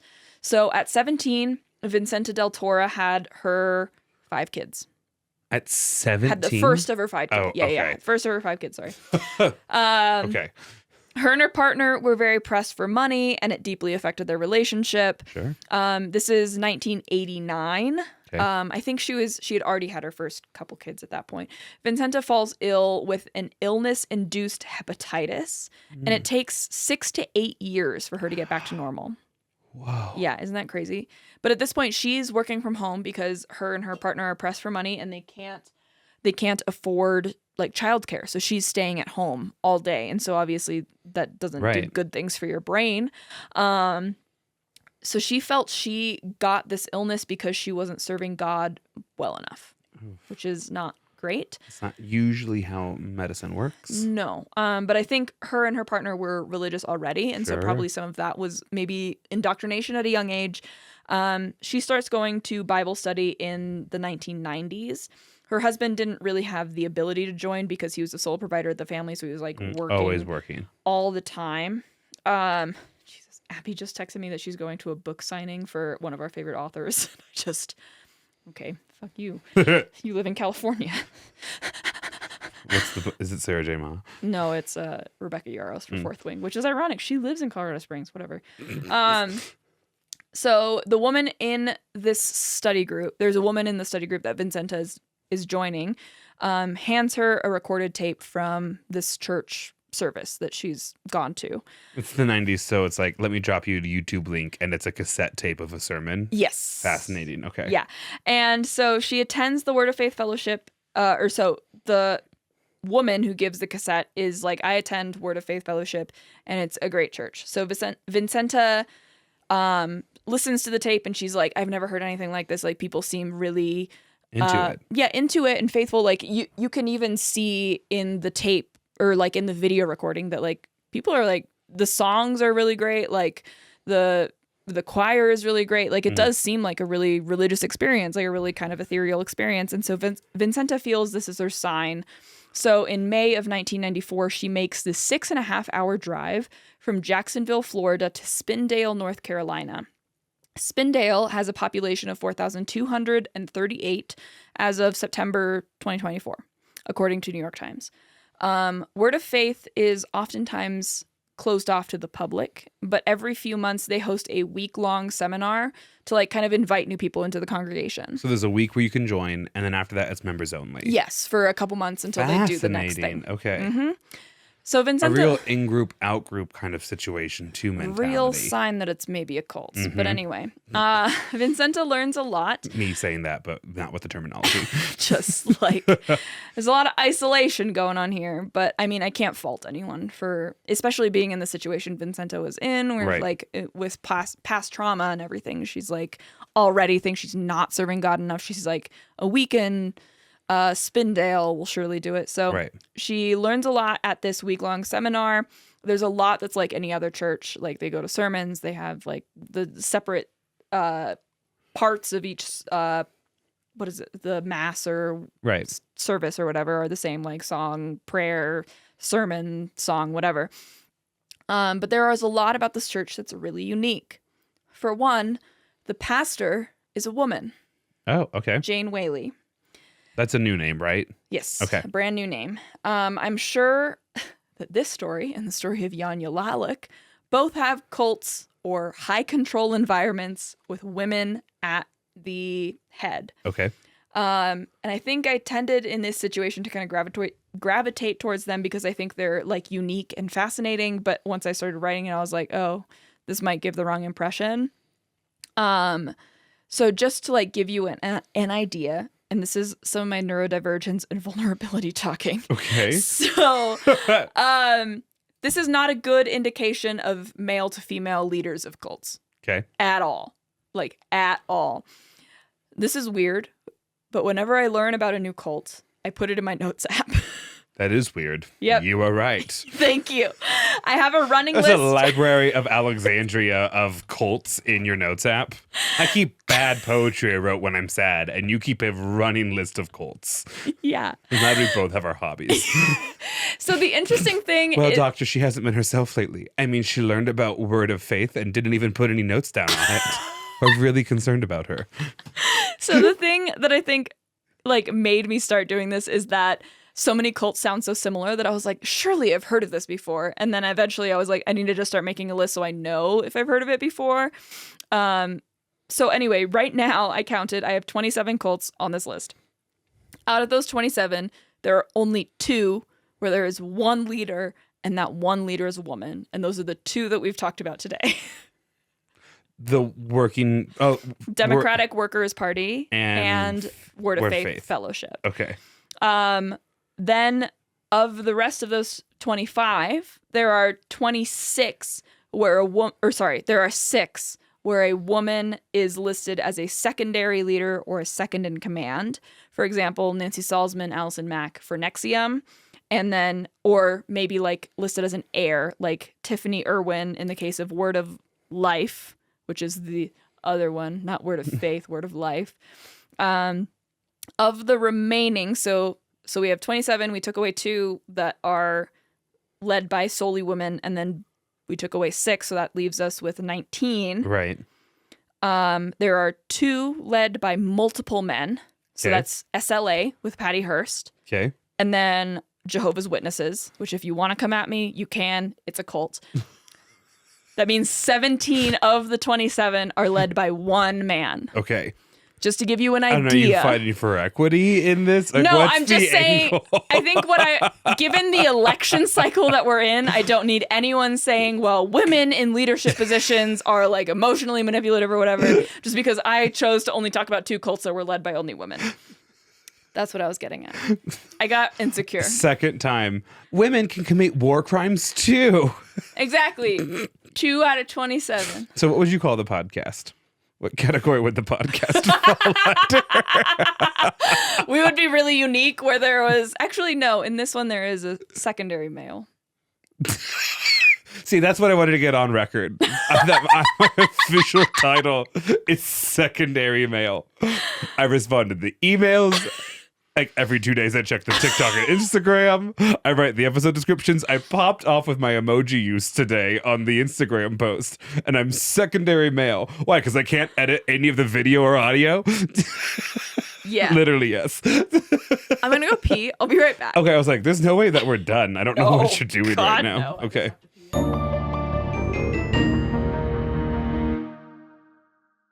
And we're back. We're back. Okay. Say you love that. I love that. I knew you would. Okay. So... Word of Faith Fellowship. Word of Faith Fellowship. A trailblazing, independent thought-leading organization in a field traditionally dominated by men or multi-men leadership structures, featuring proudly no secondary male. Yep. Sure. I listen. You do. Thank you. Okay, so it's the Word of Faith Fellowship is led by Jane Whaley. I'm going to kind of try and speed run some of this background information. So Jane Whaley is 54 at the time that Vincenta, I think, joins the church. She's a very charismatic preacher. Jane Whaley had grown up in small town North Carolina and had been a math teacher at first. In 1962, I could see it already. I'm like, math teachers are the weird ones of the teaching world. I would have been a math teacher if I had been a teacher. I'm not going to backtrack what I said. Okay.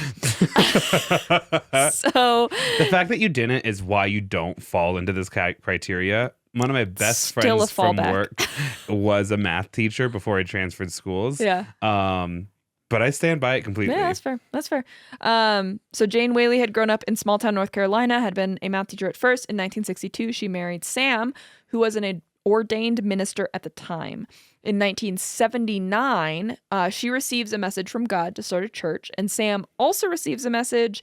And I'm not sure if Sam's the only one that received this particular message or if they both received it, that although he is the ordained minister, Jane should be the one to lead the church. She's like in his ear at night being like, Jane lead Jane, Pastor Jane. She puts Pastor in those Jane. tape, the like anti-smoking tapes.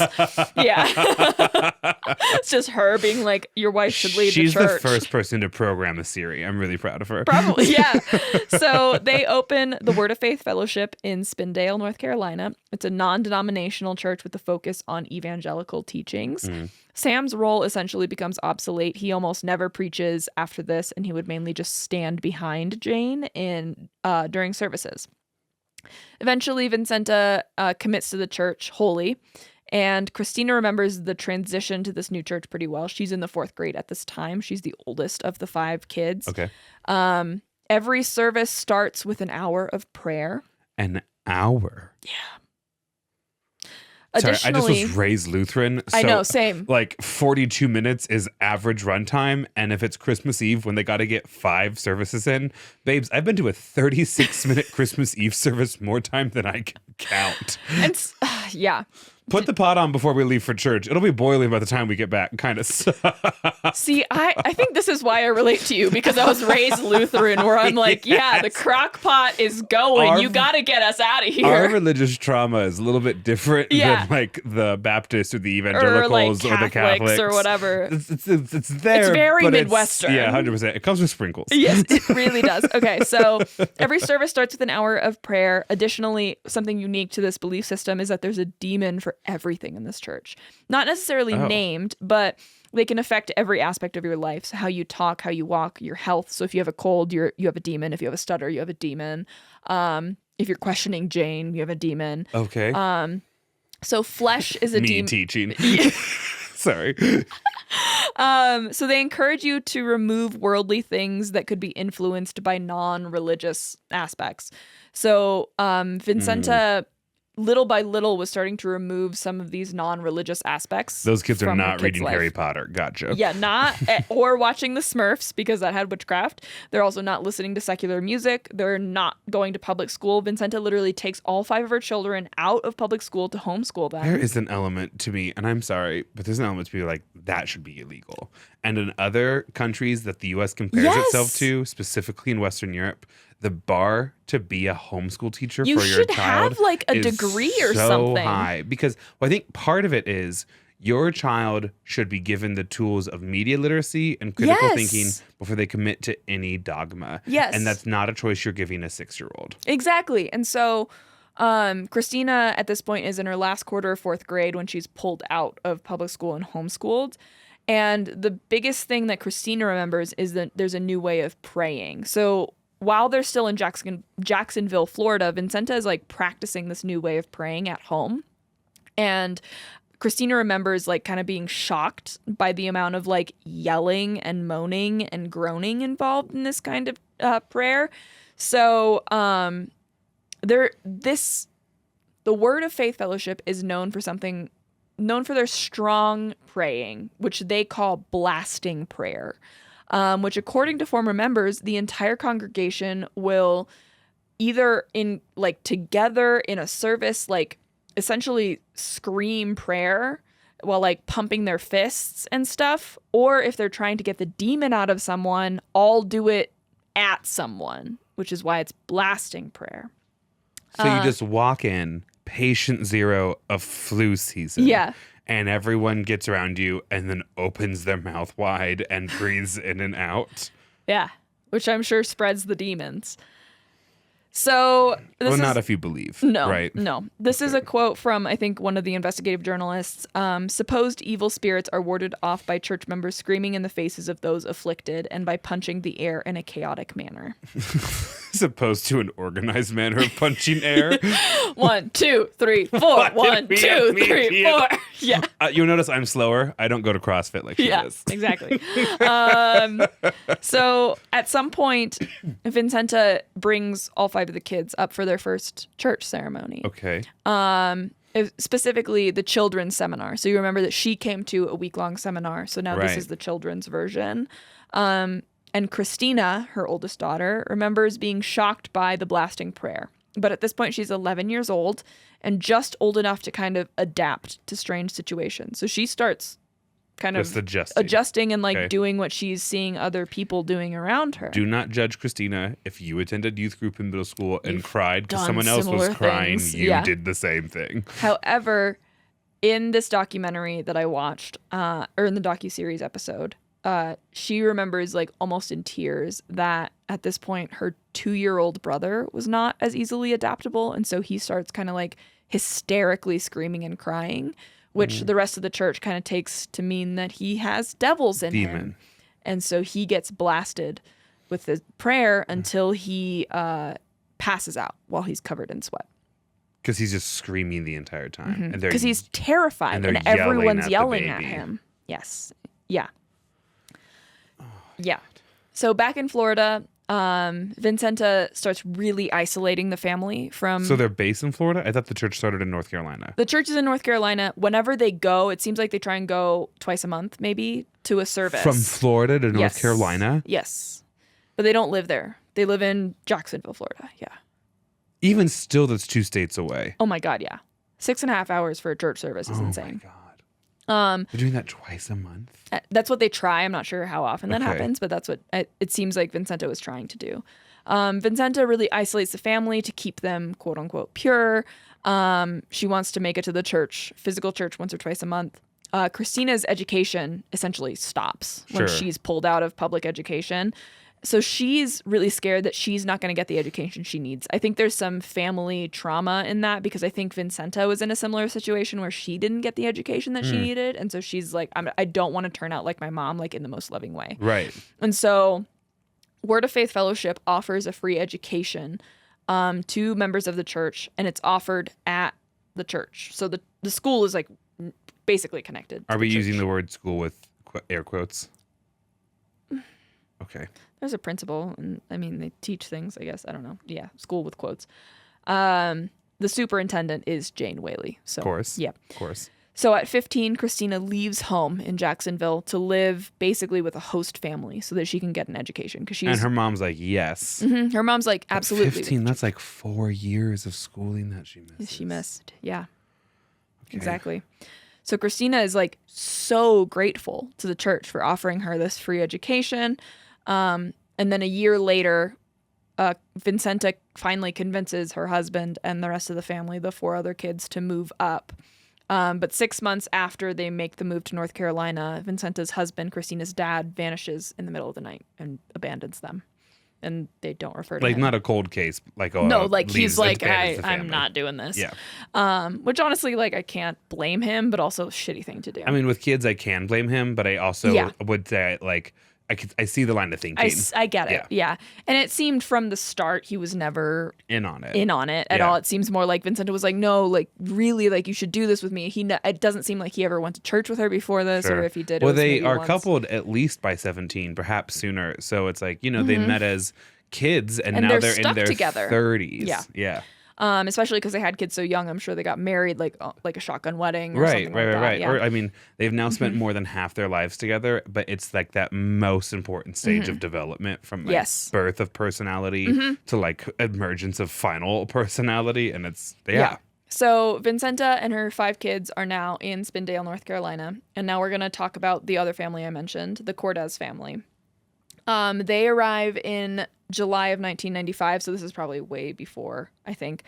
The main person we're going to talk about from this family is Danielle Cortez. Danielle or Daniel? Danielle. Okay. She arrives with her family. She is a year and a half old, so she's about to be raised in this church. Okay. So her parents were going through a rough patch in their marriage, and her aunt recommended the church to the entire family, and so they all moved.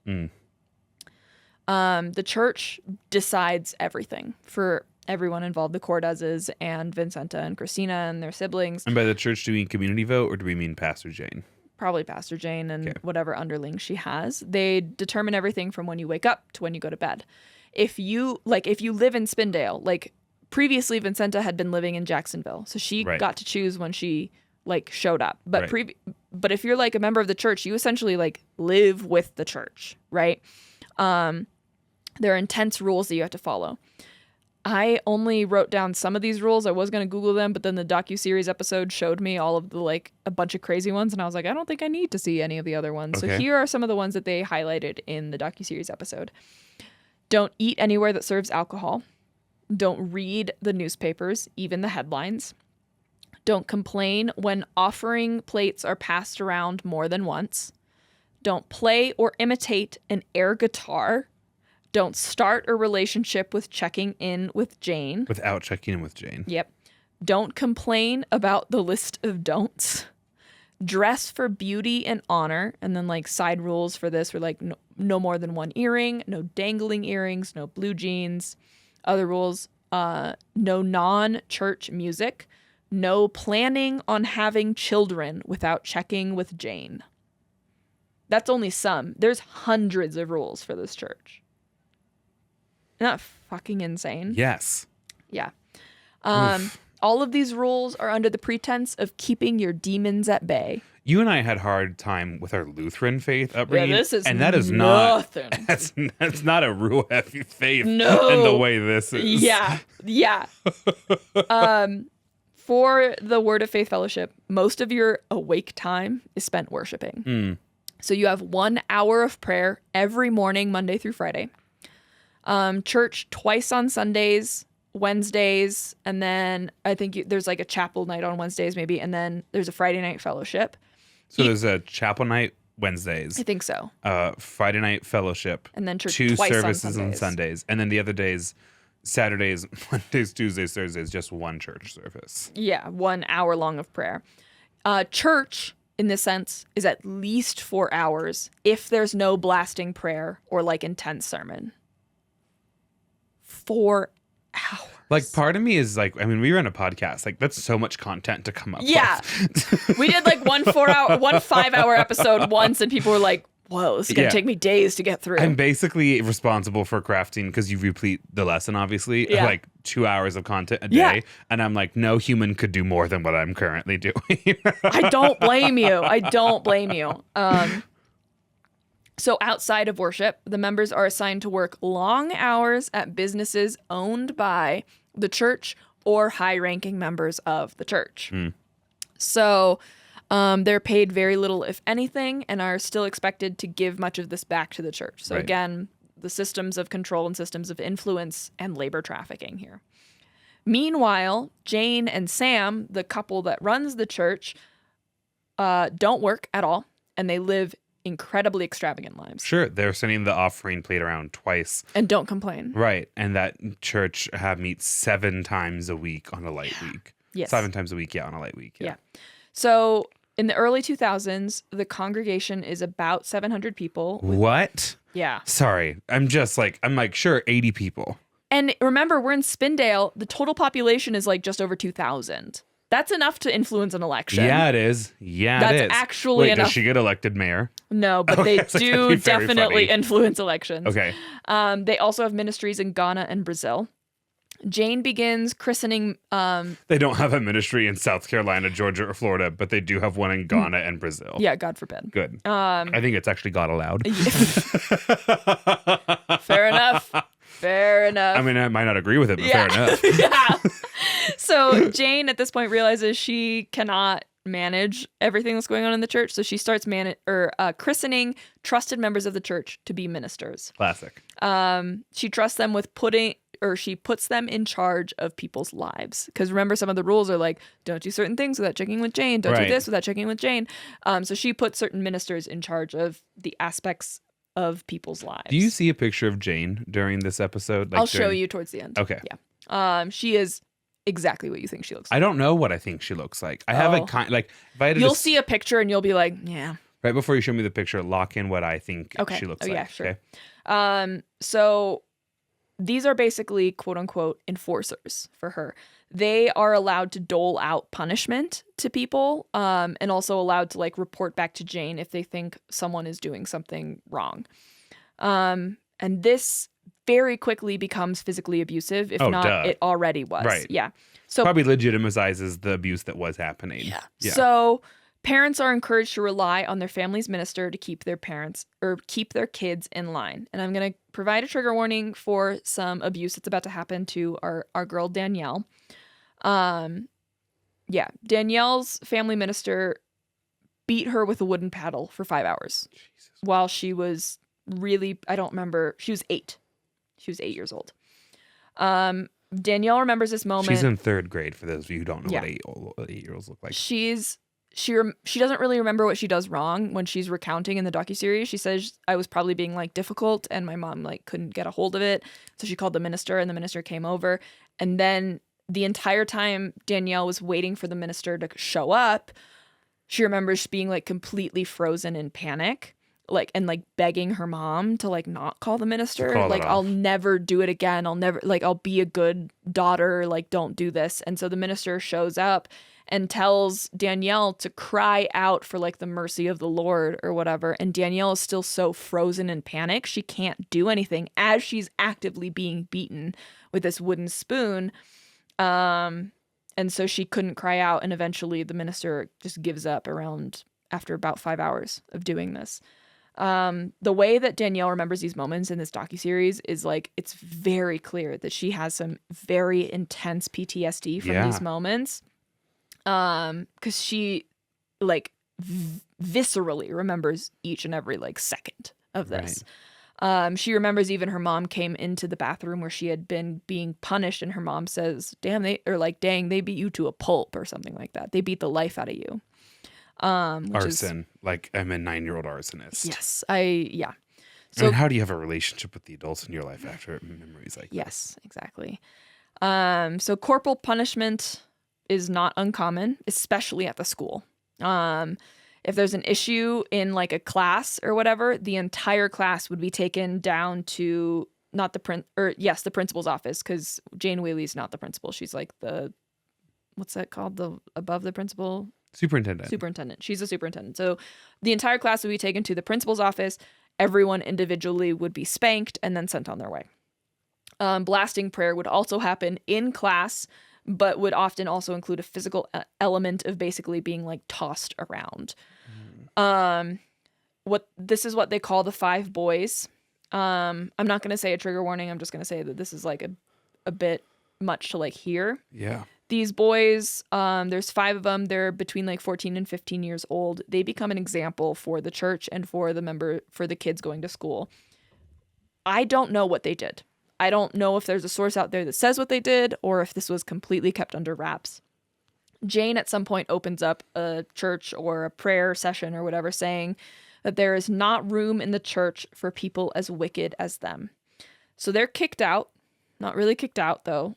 They're punished. Because they're 14 years old. Mm-hmm. And a town ran by this church. Yes. So there's nowhere for them to go if they get kicked out. They're not kicked out. They're like precluded from participating in any of the church ceremonies or class or whatever.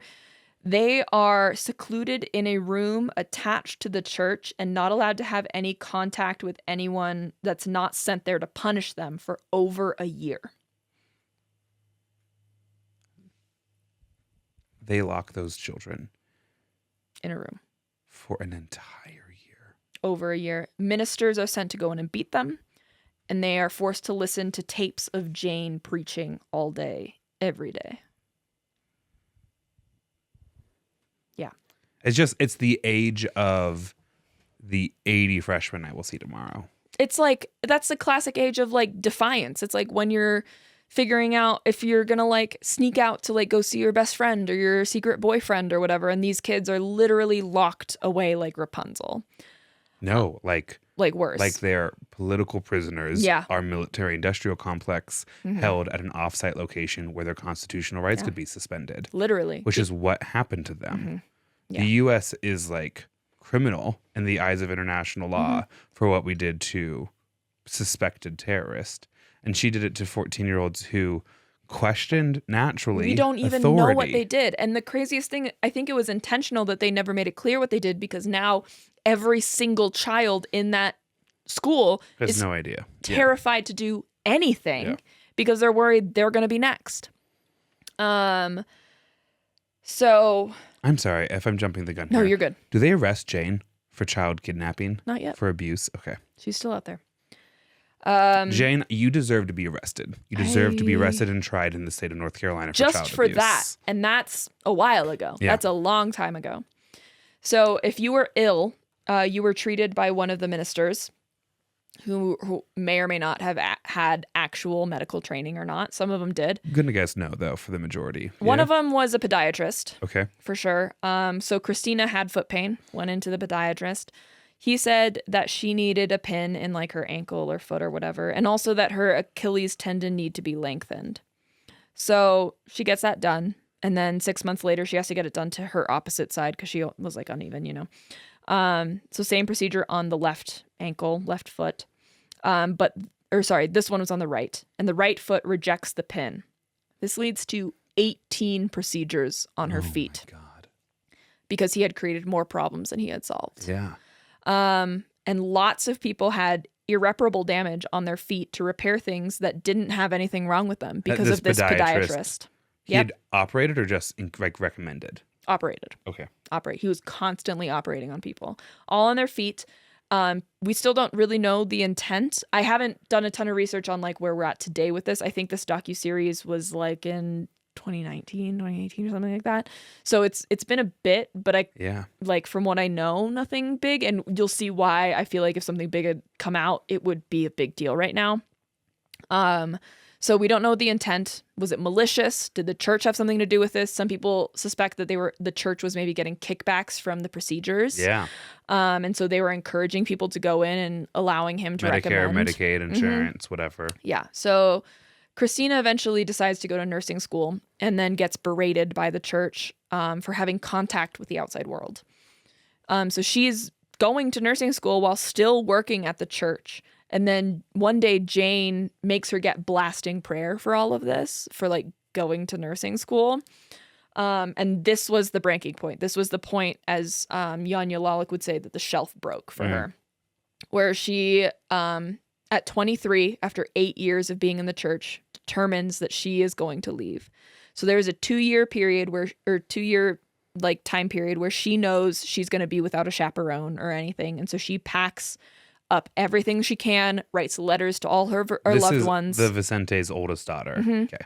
She writes letters to all the people she loves, and she dips. And she's 16? No, at this point, she's 23. So she's packing up at 23. Mm-hmm. And she's been in since she was 3rd grade. Okay. Yeah. So she leaves.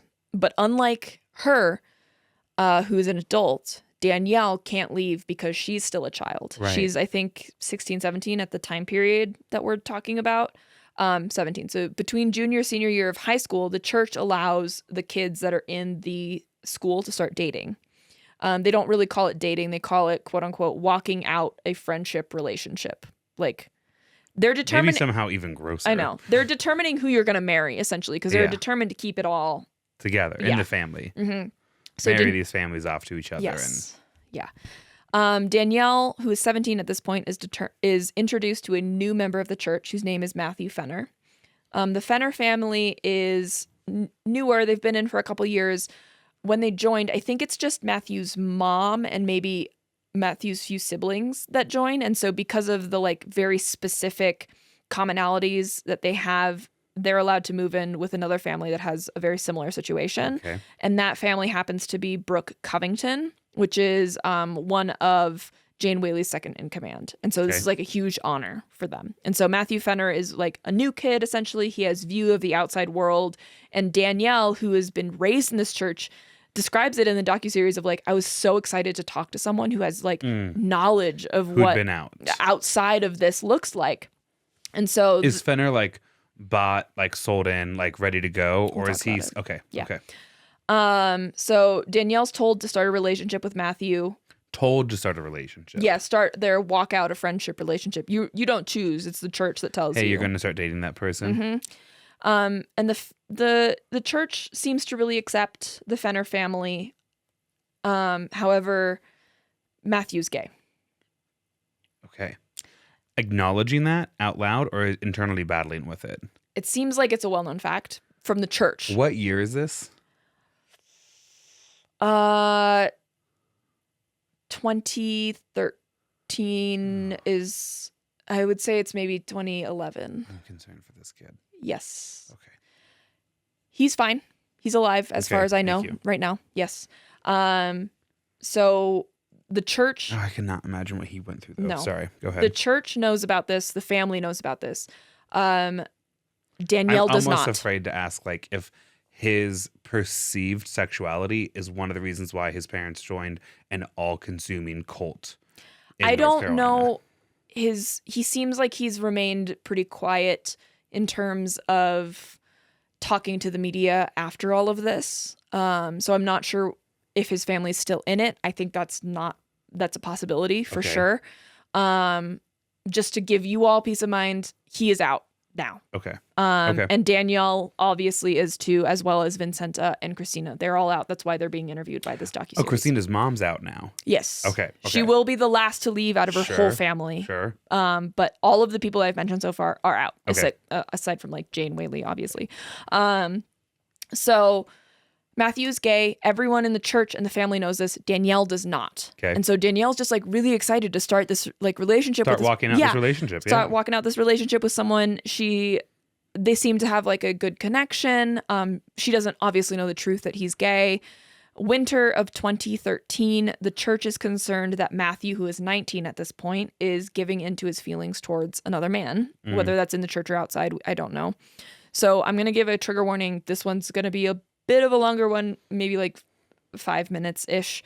For the next section? Yeah. Okay. What you need to know is that Matthew is put in a violent situation and he will eventually leave because of it. So with that, skip forward.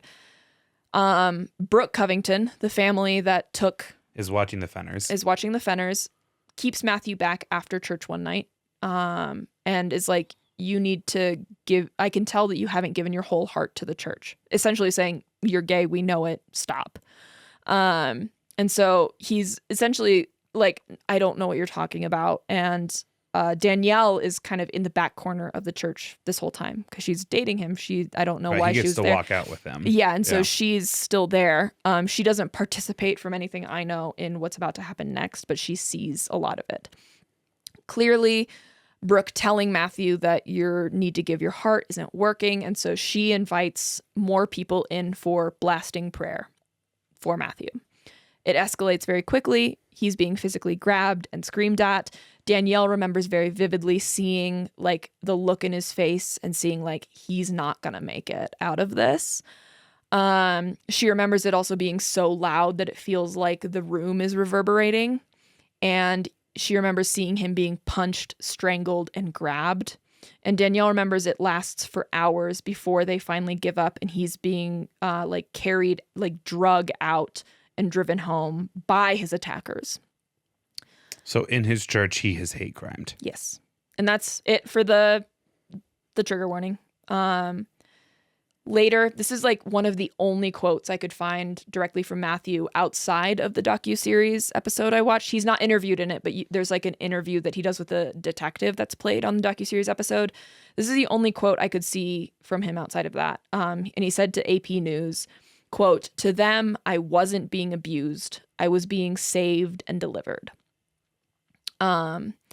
So 4 years after joining the church, the next day after the attack, Matthew steals his mom's car and escapes in the middle of the night to his grandparents' house, which was relatively close, luckily. And this is probably the shelf breaking for Danielle, because once she realizes that he has run away, she realizes that she's heartbroken that he's left. But then she realizes that she is more happy that he escaped and is alive, because she does some self-evaluation and is like, I don't think I would have survived that. Right. And so at this point, grandparents don't turn him back to the church. Like grandparents shelter him. And so she begins planning her own escape a few weeks later. So she starts planning it. She does a similar thing to Christina where she's like, this is the time I'm going to be alone. This is my only chance. And I don't like I think she had like a very basic cell phone and probably Matthew's number. And so she kind of like hopes on a whim. And so she plans this out and calls him one night and says, I need help. And he says, turn off your phone. I'll meet you at the end of the driveway. Run. And so she's still 17. So she's facing a lot if she gets caught. She's a child. Right. And she remembers vividly every step of that 1,000-foot run down that driveway to where his car is.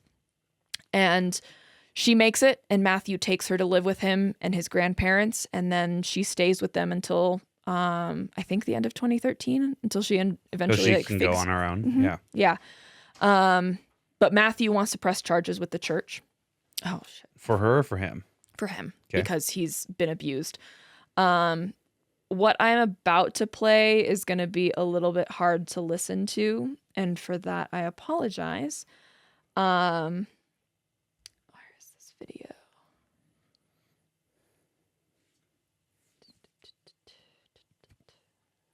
Okay.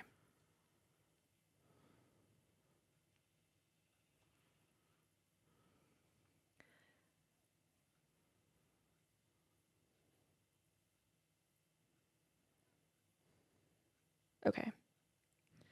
So Matthew wants to press charges against the church, but it's not that easy. I'm going to play an audio for you. This, I think, was recorded. I'm not actually sure when this audio was recorded. This is an audio from the docuseries that I listened to. This docuseries that I'm referencing is called People Magazine Investigates Cults. It's on HBO Max. It's similar to How to Be a Cult Leader in that every episode is a different cult. This one's definitely a bit more dark, as you can probably gather. But this is in relation to, in 1995, an Inside Edition aired interviews where one former member said he had seen a room full of nursery school children tied to chairs with bed sheets. Later, he would say that the retelling that was then played was over dramatized. I'm not sure if that was like the union actors who like reenacted it, over dramatized it, or like the visuals that they played over as audio, or the way they cut it. Either way, that cannot be a good thing to hear. This is that audio. This trigger warning, this is a child. Let go of me. You're hurting me. Mom, turn loose in Jesus' name. But the charges are off. So that's Jane Whaley and or some other higher up in the church blasting prayer at a child. As he asks to be let go of me because you're hurting me. Yes. So even with those kinds of secret recordings, nothing has ever happened to this church up until this point, at least, because the church has connections to the sheriff's office and in like the State Department in North Carolina. Matthew finds out. The sheriff claimed the DA decided not to move forward with charges, but further investigation shows that the DA said he never received the paperwork from the sheriff. Here's a recording that Matthew made while talking to the detective. The detective says, quote, "I met with the DA last week and he said the only thing he was willing to prosecute was a misdemeanor 1. Matthew then says, so if I'm understanding correctly, he's willing just to look at assault by strangulation, holding me against my will, and saying that's just a misdemeanor and just overlook it. And then I think this is cut to show something else. But then Matthew says, I literally thought I was going to die that night. And he's willing to say, oh, this is just a misdemeanor assault. And the detective responds, that's what he's telling me. So about 2 years later, 2014, a new sheriff's deputy takes Matthew's case seriously. 5 members are indicted for his assault: Brooke Covington, Sarah Anderson, Justin Covington. Those 3 are all charged with second-degree kidnapping and simple assault. Robert Walker Jr. and Adam Bartley are also charged with kidnapping and assault. Nothing has happened to Jane yet. As the floodgates start opening on charges on members of the church, June of 2018, 4 are charged with unemployment fraud because they were scheming the government. Of course they were. Yeah, the businesses that the church members were being employed at, the businesses all told their employees to apply for unemployment. That way they could get unemployment benefits while still making them work for the business, Right. which is fraud. Three of those four pled guilty, and then the fourth points the finger at Jane, saying that they were working under her orders.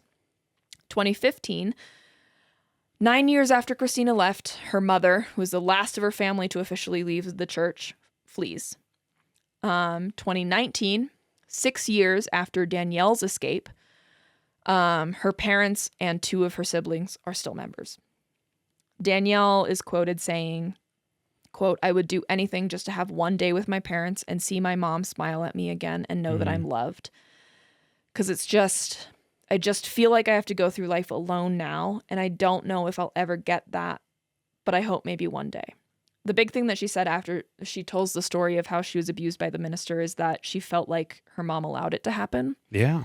And so for her to say, because she did. Yeah, literally. And so the moral injury of that alone for the mom, if they ever come out to process, is going to be insane. But for Danielle to be like, I just want to see my mom again. Right. And like feel like she sees me. Right. Vincenta is quoted saying, quote, "I left because it wasn't God. There's no way God is so cruel.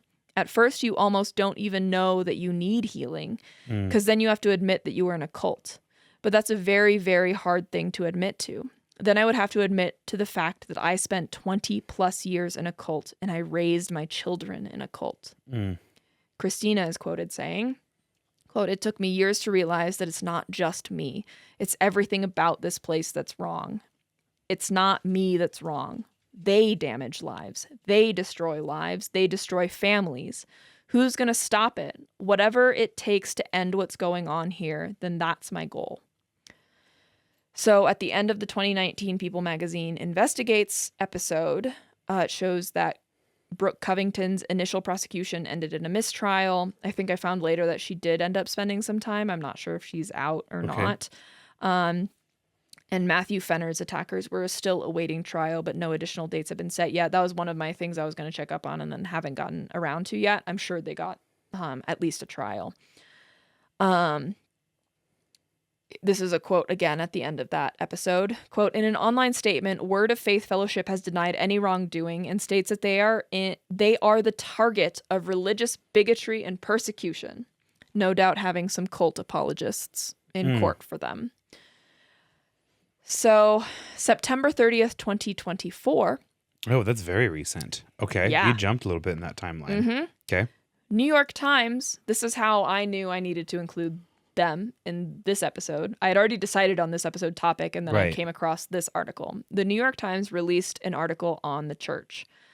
To be clear, one of the higher-ups in the church, Hannah Davies, in relation to the Matthew Fenner case, says, quote, "I want everyone to know that the blasting prayer is not abusive. No one is hit. No one is punched. No one is screamed at. The prayer is full of love. I mean, it's literally and freedom." screaming, though. It's Regardless. literally screaming. And also, like, he was definitely physically abused. Right. So that's cool. You have a video recording of a child saying, "You're hurting me, let me go." Like, obviously, physicality is an element to this. Yeah. So, I mean, who knows? Maybe they changed after Matthew, but oh wait, no, they didn't, because a book was published in 2020 from other survivors of physical assault during blasting prayer. Right. Which there's a book called Broken Faith by Pulitzer Prize winning AP reporter Mitch Weiss, which I have linked in my sources. I didn't read fully, but they, like, from the parts that I have read, actually, like, look insanely, I don't know, moving, I guess. And doing more digging in Mitch's investigation, he uncovered a lot of sexual abuse as well. I don't see this referenced much in other sources, so I'm not sure if it was just, like, not as important, or maybe, like, Matthew Fenner's case was already taking all the headway that they didn't feel like they needed to. Or as more stuff comes out, you become more open about sharing the things that you really went through, you know? Or you work through some of the guilt that you have around stuff like that, because there's so much survivor's guilt around that stuff. A lot of shit that it seems like is going on in this church. There's a secret recording of Jane Whaley from 2017 saying that she knew of at least 3 children who had been sexually abused. Oh my God. And this source is from Mitch Weiss. Another secret recording shows Whaley blaming a 13-year-old girl for getting the conviction of a church leader in 1995 after she was molested.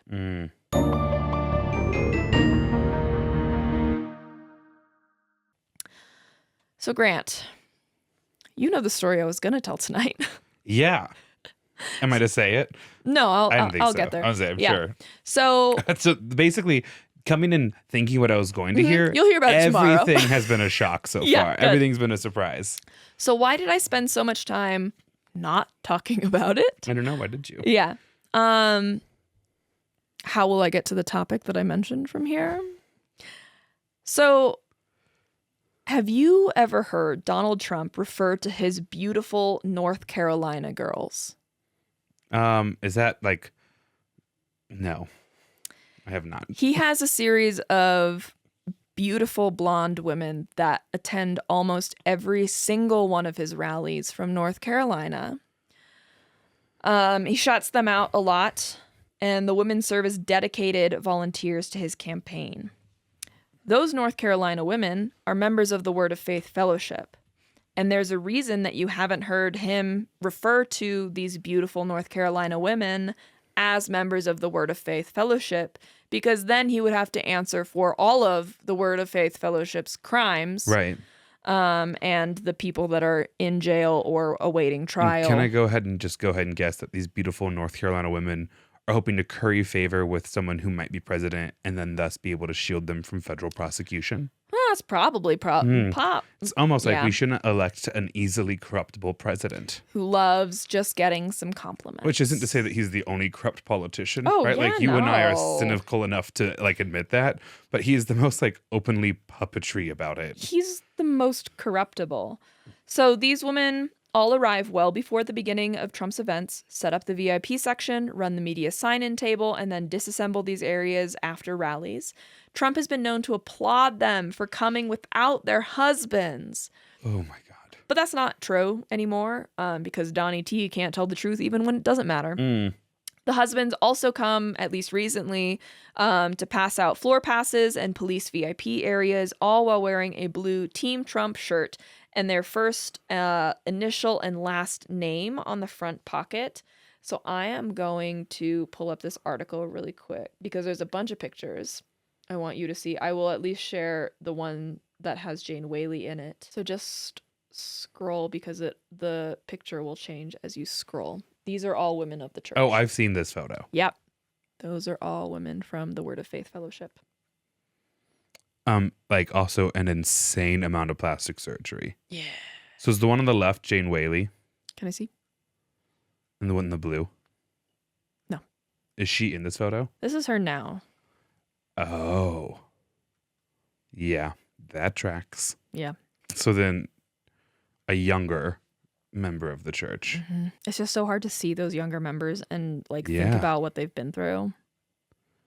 Whether or not they realize it yet or not. Like what they've been through, or if they don't find what they've been through traumatic, like what they then have to believe. Yeah. I'm going to say it, and I'm sorry if it's a little messed up, but you stayed with us through a long episode, so you're here for the gems here at the end. These are people who hold, at times, like racist ideology, and they're the most bunk white people you have ever seen They're in your all entire blonde. There's life. literally like But not none a of them single- are natural blondes. Yeah. And like they're like some of them look like the worm from SpongeBob, and other ones are Yeah. like 95% cheek Yeah. on their face, like in an like almost cartoonish distorted sense. And it's like Are you referring to her? Because yes, that's the worm. Isn't that fucking insane? Like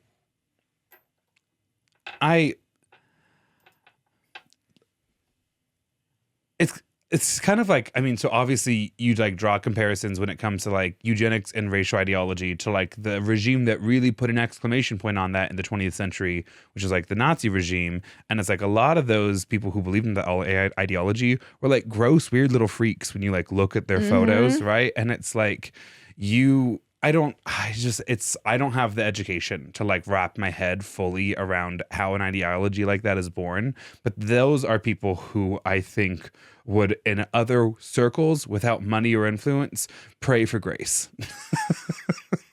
Yeah, dude. Yeah.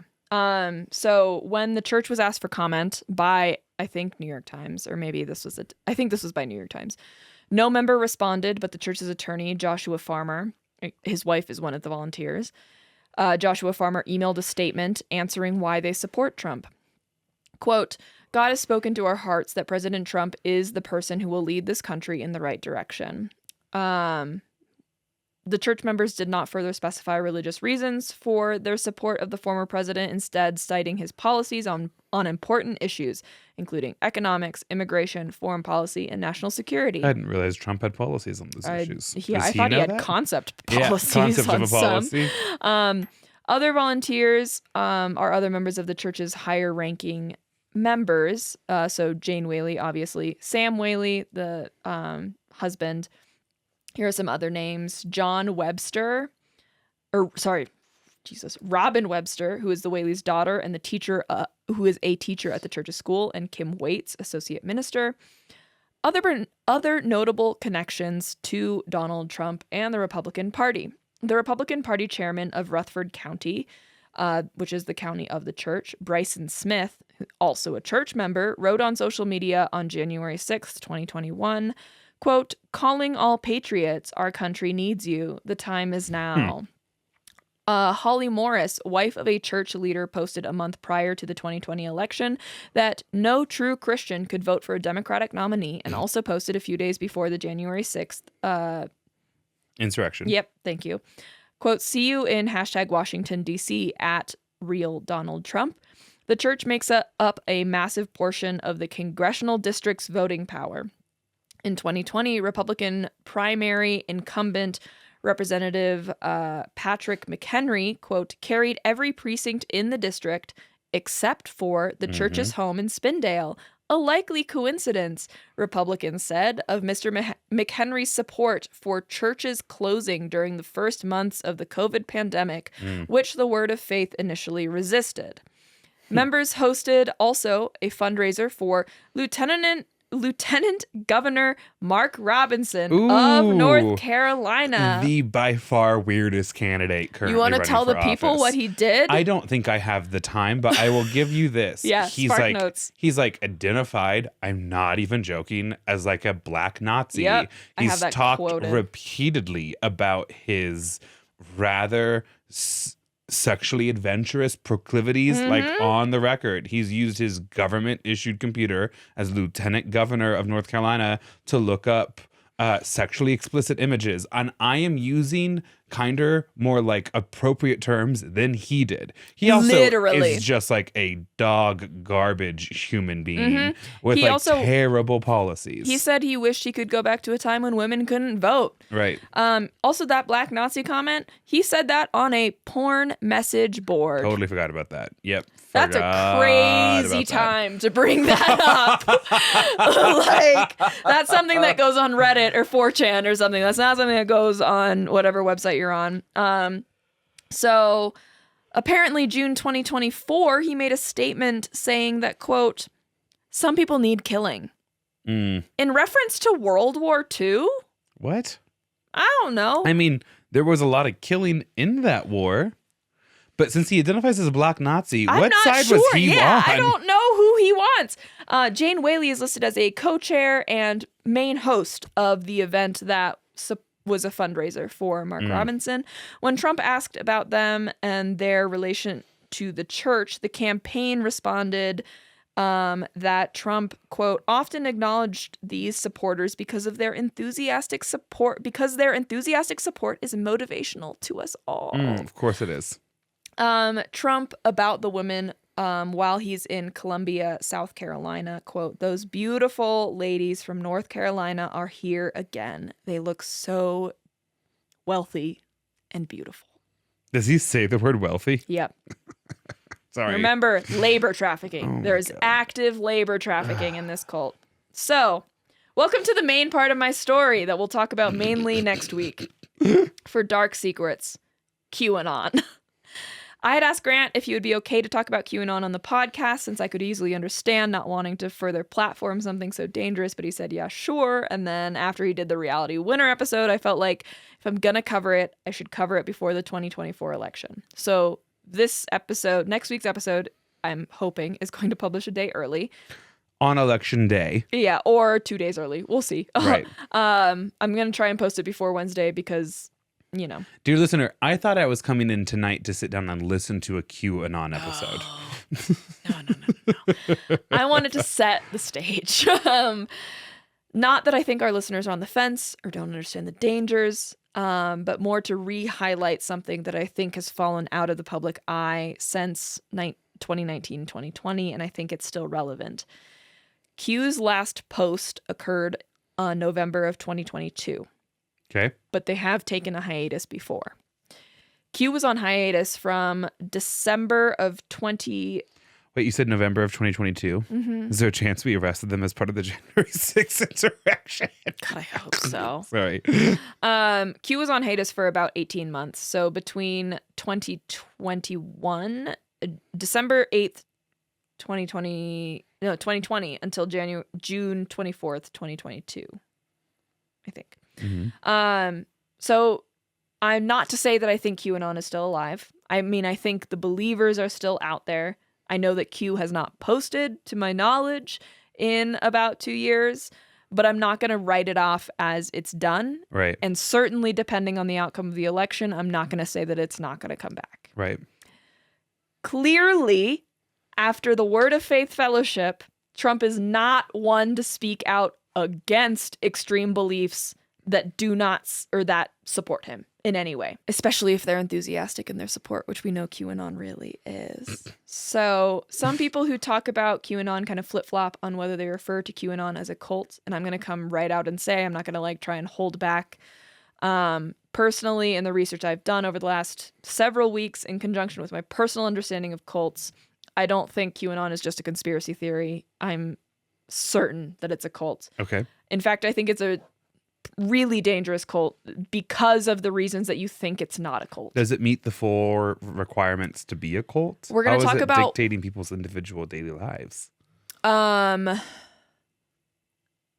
It's not necessarily dictating people's daily lives. It has systems of control and systems of influence in that you are supporting a specific candidate because you believe it's for the greater good, for your afterlife, for political afterlife, for the good of the children, which we'll get into. Naturally, think of the children. Think of the children.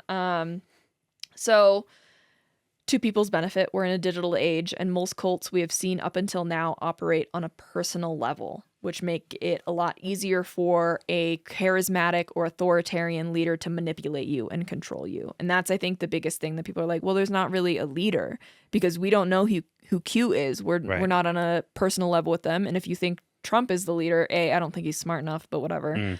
I think that because you are not recruited into an organization, you recruit yourself. I think that essentially makes you your own cult leader and then provides a lot of reasons for why you shouldn't leave. Yeah. Especially when you start talking about it to your friends and you start to speak this, and you're buying in before like the whole ideology spelled out. So you're now part of the ride. Yes. To my knowledge, this is probably the first cult disseminating information entirely online. And for these reasons, I can see why people veer towards believing QAnon is just a conspiracy theory. Right, which is my initial. Yeah, and next week. On Well I Laughed. Okay, so further, I would go even so far as to say that the things that make people second guess its cult status make it even more of a problem. Here are 2 of the major reasons I think it's so dangerous, and then we'll cut off and wait until next week. But obviously there's more reasons why I think it's dangerous. But here's a little amuse-bouche, if you will. Before I get into the real-life story of families who had loved ones believing in QAnon, which is how we're going to open next week's episode. Okay. The fact that it's solely online means that you're not really getting recruited. You're recruiting yourself. Well, I mean, social media algorithms then recruit you. So, but this can lead to a sense of pride and belief that you have found. You have found it. You have found this hidden knowledge. All roads on the internet can lead to Q, which I think makes it incredibly dangerous. There were a substantial, if there was a political person in the 2016 election, between 2016 and 2020, that you believe those supporters are more likely to be led to Q and QAnon, Who do you think that was? Donald Trump voters. Bernie Sanders. Really? I mean, I'm not saying Donald Trump won't lead you. I think the majority are. But Bernie Sanders voters, once Hillary won the nomination, they are led down a rabbit hole on social media of anti-Hillary content. Anti-Hillary content leads you eventually to Pizzagate, which is, we'll talk a lot about next week, which is a leaking of emails that then kind of leads to this pedophilia ring, which QAnon really believes in. And then it's a very small jump into QAnon, and not even into QAnon, but like defending Trump or even understanding Trump, and then into QAnon. There's a shocking number of Bernie Sanders. I mean, granted, like 10 people would be a shocking number to me. Right. But like because of social media algorithms and the internet and social media or search engine optimization, like the trail that can get you there is so fucking easy. And those people were socialists. Yeah. Or at least claim to be. Exactly. So when Hillary beat Bernie, they ended up consuming a lot of anti-Hillary content. And with enough anti-Hillary content, you quickly lead you to conspiracy theories. From there, you eventually get introduced to Pizzagate. Pizzagate easily leads into QAnon. There's a lot of quick ways of radicalization from very leftist beliefs. For example, wellness, yoga, and spirituality. If you're in a space where you're like, I need to get better about my own mental health and physical well-being, and you're like on Facebook searching groups for like yoga and stuff, and you come across a group, you're like super into crystals and energy and all this stuff. You see a group called the Great Awakening talking about how you're going to get like great energy. This is like what a bunch of social elites and political elites do. The Great Awakening is QAnon. Okay. Because it's so widespread and based online, not only is the barrier to entry so small, but also the beliefs of the group, while still transcendental, are different from person to person. So here's the amuse-bouche. Here's why you should tune in next week. Some QAnon members might just believe the basic idea that Trump is sent to save America and the world, from the evil road we are all on. All the way up to people could be believing that the Queen of England is a shapeshifter and thousands of people saw her shift into a lizard. Or even that Q is a group of fifth dimensional, interdimensional, extraterrestrial, bipedal bird aliens called the Blue Avians. What? That's who built DIA, right? 100%. You could also believe that there's a video out there of Hillary Clinton and a co-conspirator drinking the blood of a child to consume something called adrenochrome, which is the psychedelic fountain of youth. So it starts from saving children from human trafficking all the way up to blue avians and cannibalism. And if any of that doesn't suit your fancy, that's great. You don't have to believe it. You're still a part of QAnon. The belief system can be adjusted and adapted to what the victim is primed to believe, opening up the possibilities for who can fall into it. Because it's just a general distrust of the government and the world who's responsible for anything that's upset you. Yep. So it's a cult big enough to incorporate everybody. Yep. And even if like you and I from different sides of the country are both QAnon members and we both talk, we might have completely different beliefs. But that's okay. Next week on Will I Laugh? Yeah, I guess. Or like in 5 days on Will I with Will Tomorrow I Laughed. with Grant. We're going to talk about QAnon and how it's dangerous and how it is still affecting today's society and why Donald Trump specifically is doing nothing to help it. Stay with us. Stay with us. Speech time? Yeah. Cool. Obviously, this is a story half in progress, but... if you would like to hear more, we're on social media at Well I Laughed on Facebook, contrary to Grant's belief, TikTok, Instagram, and YouTube, I think. If you want to see the video version of our content, we're Well I Laughed on YouTube. And then if you would like to support us in making the podcast, we're on Patreon at Well I Laughed Podcast. And if you would like to send in stories, comments, concerns, let us know. We're willilaughtpod@gmail.com. Okay, bye.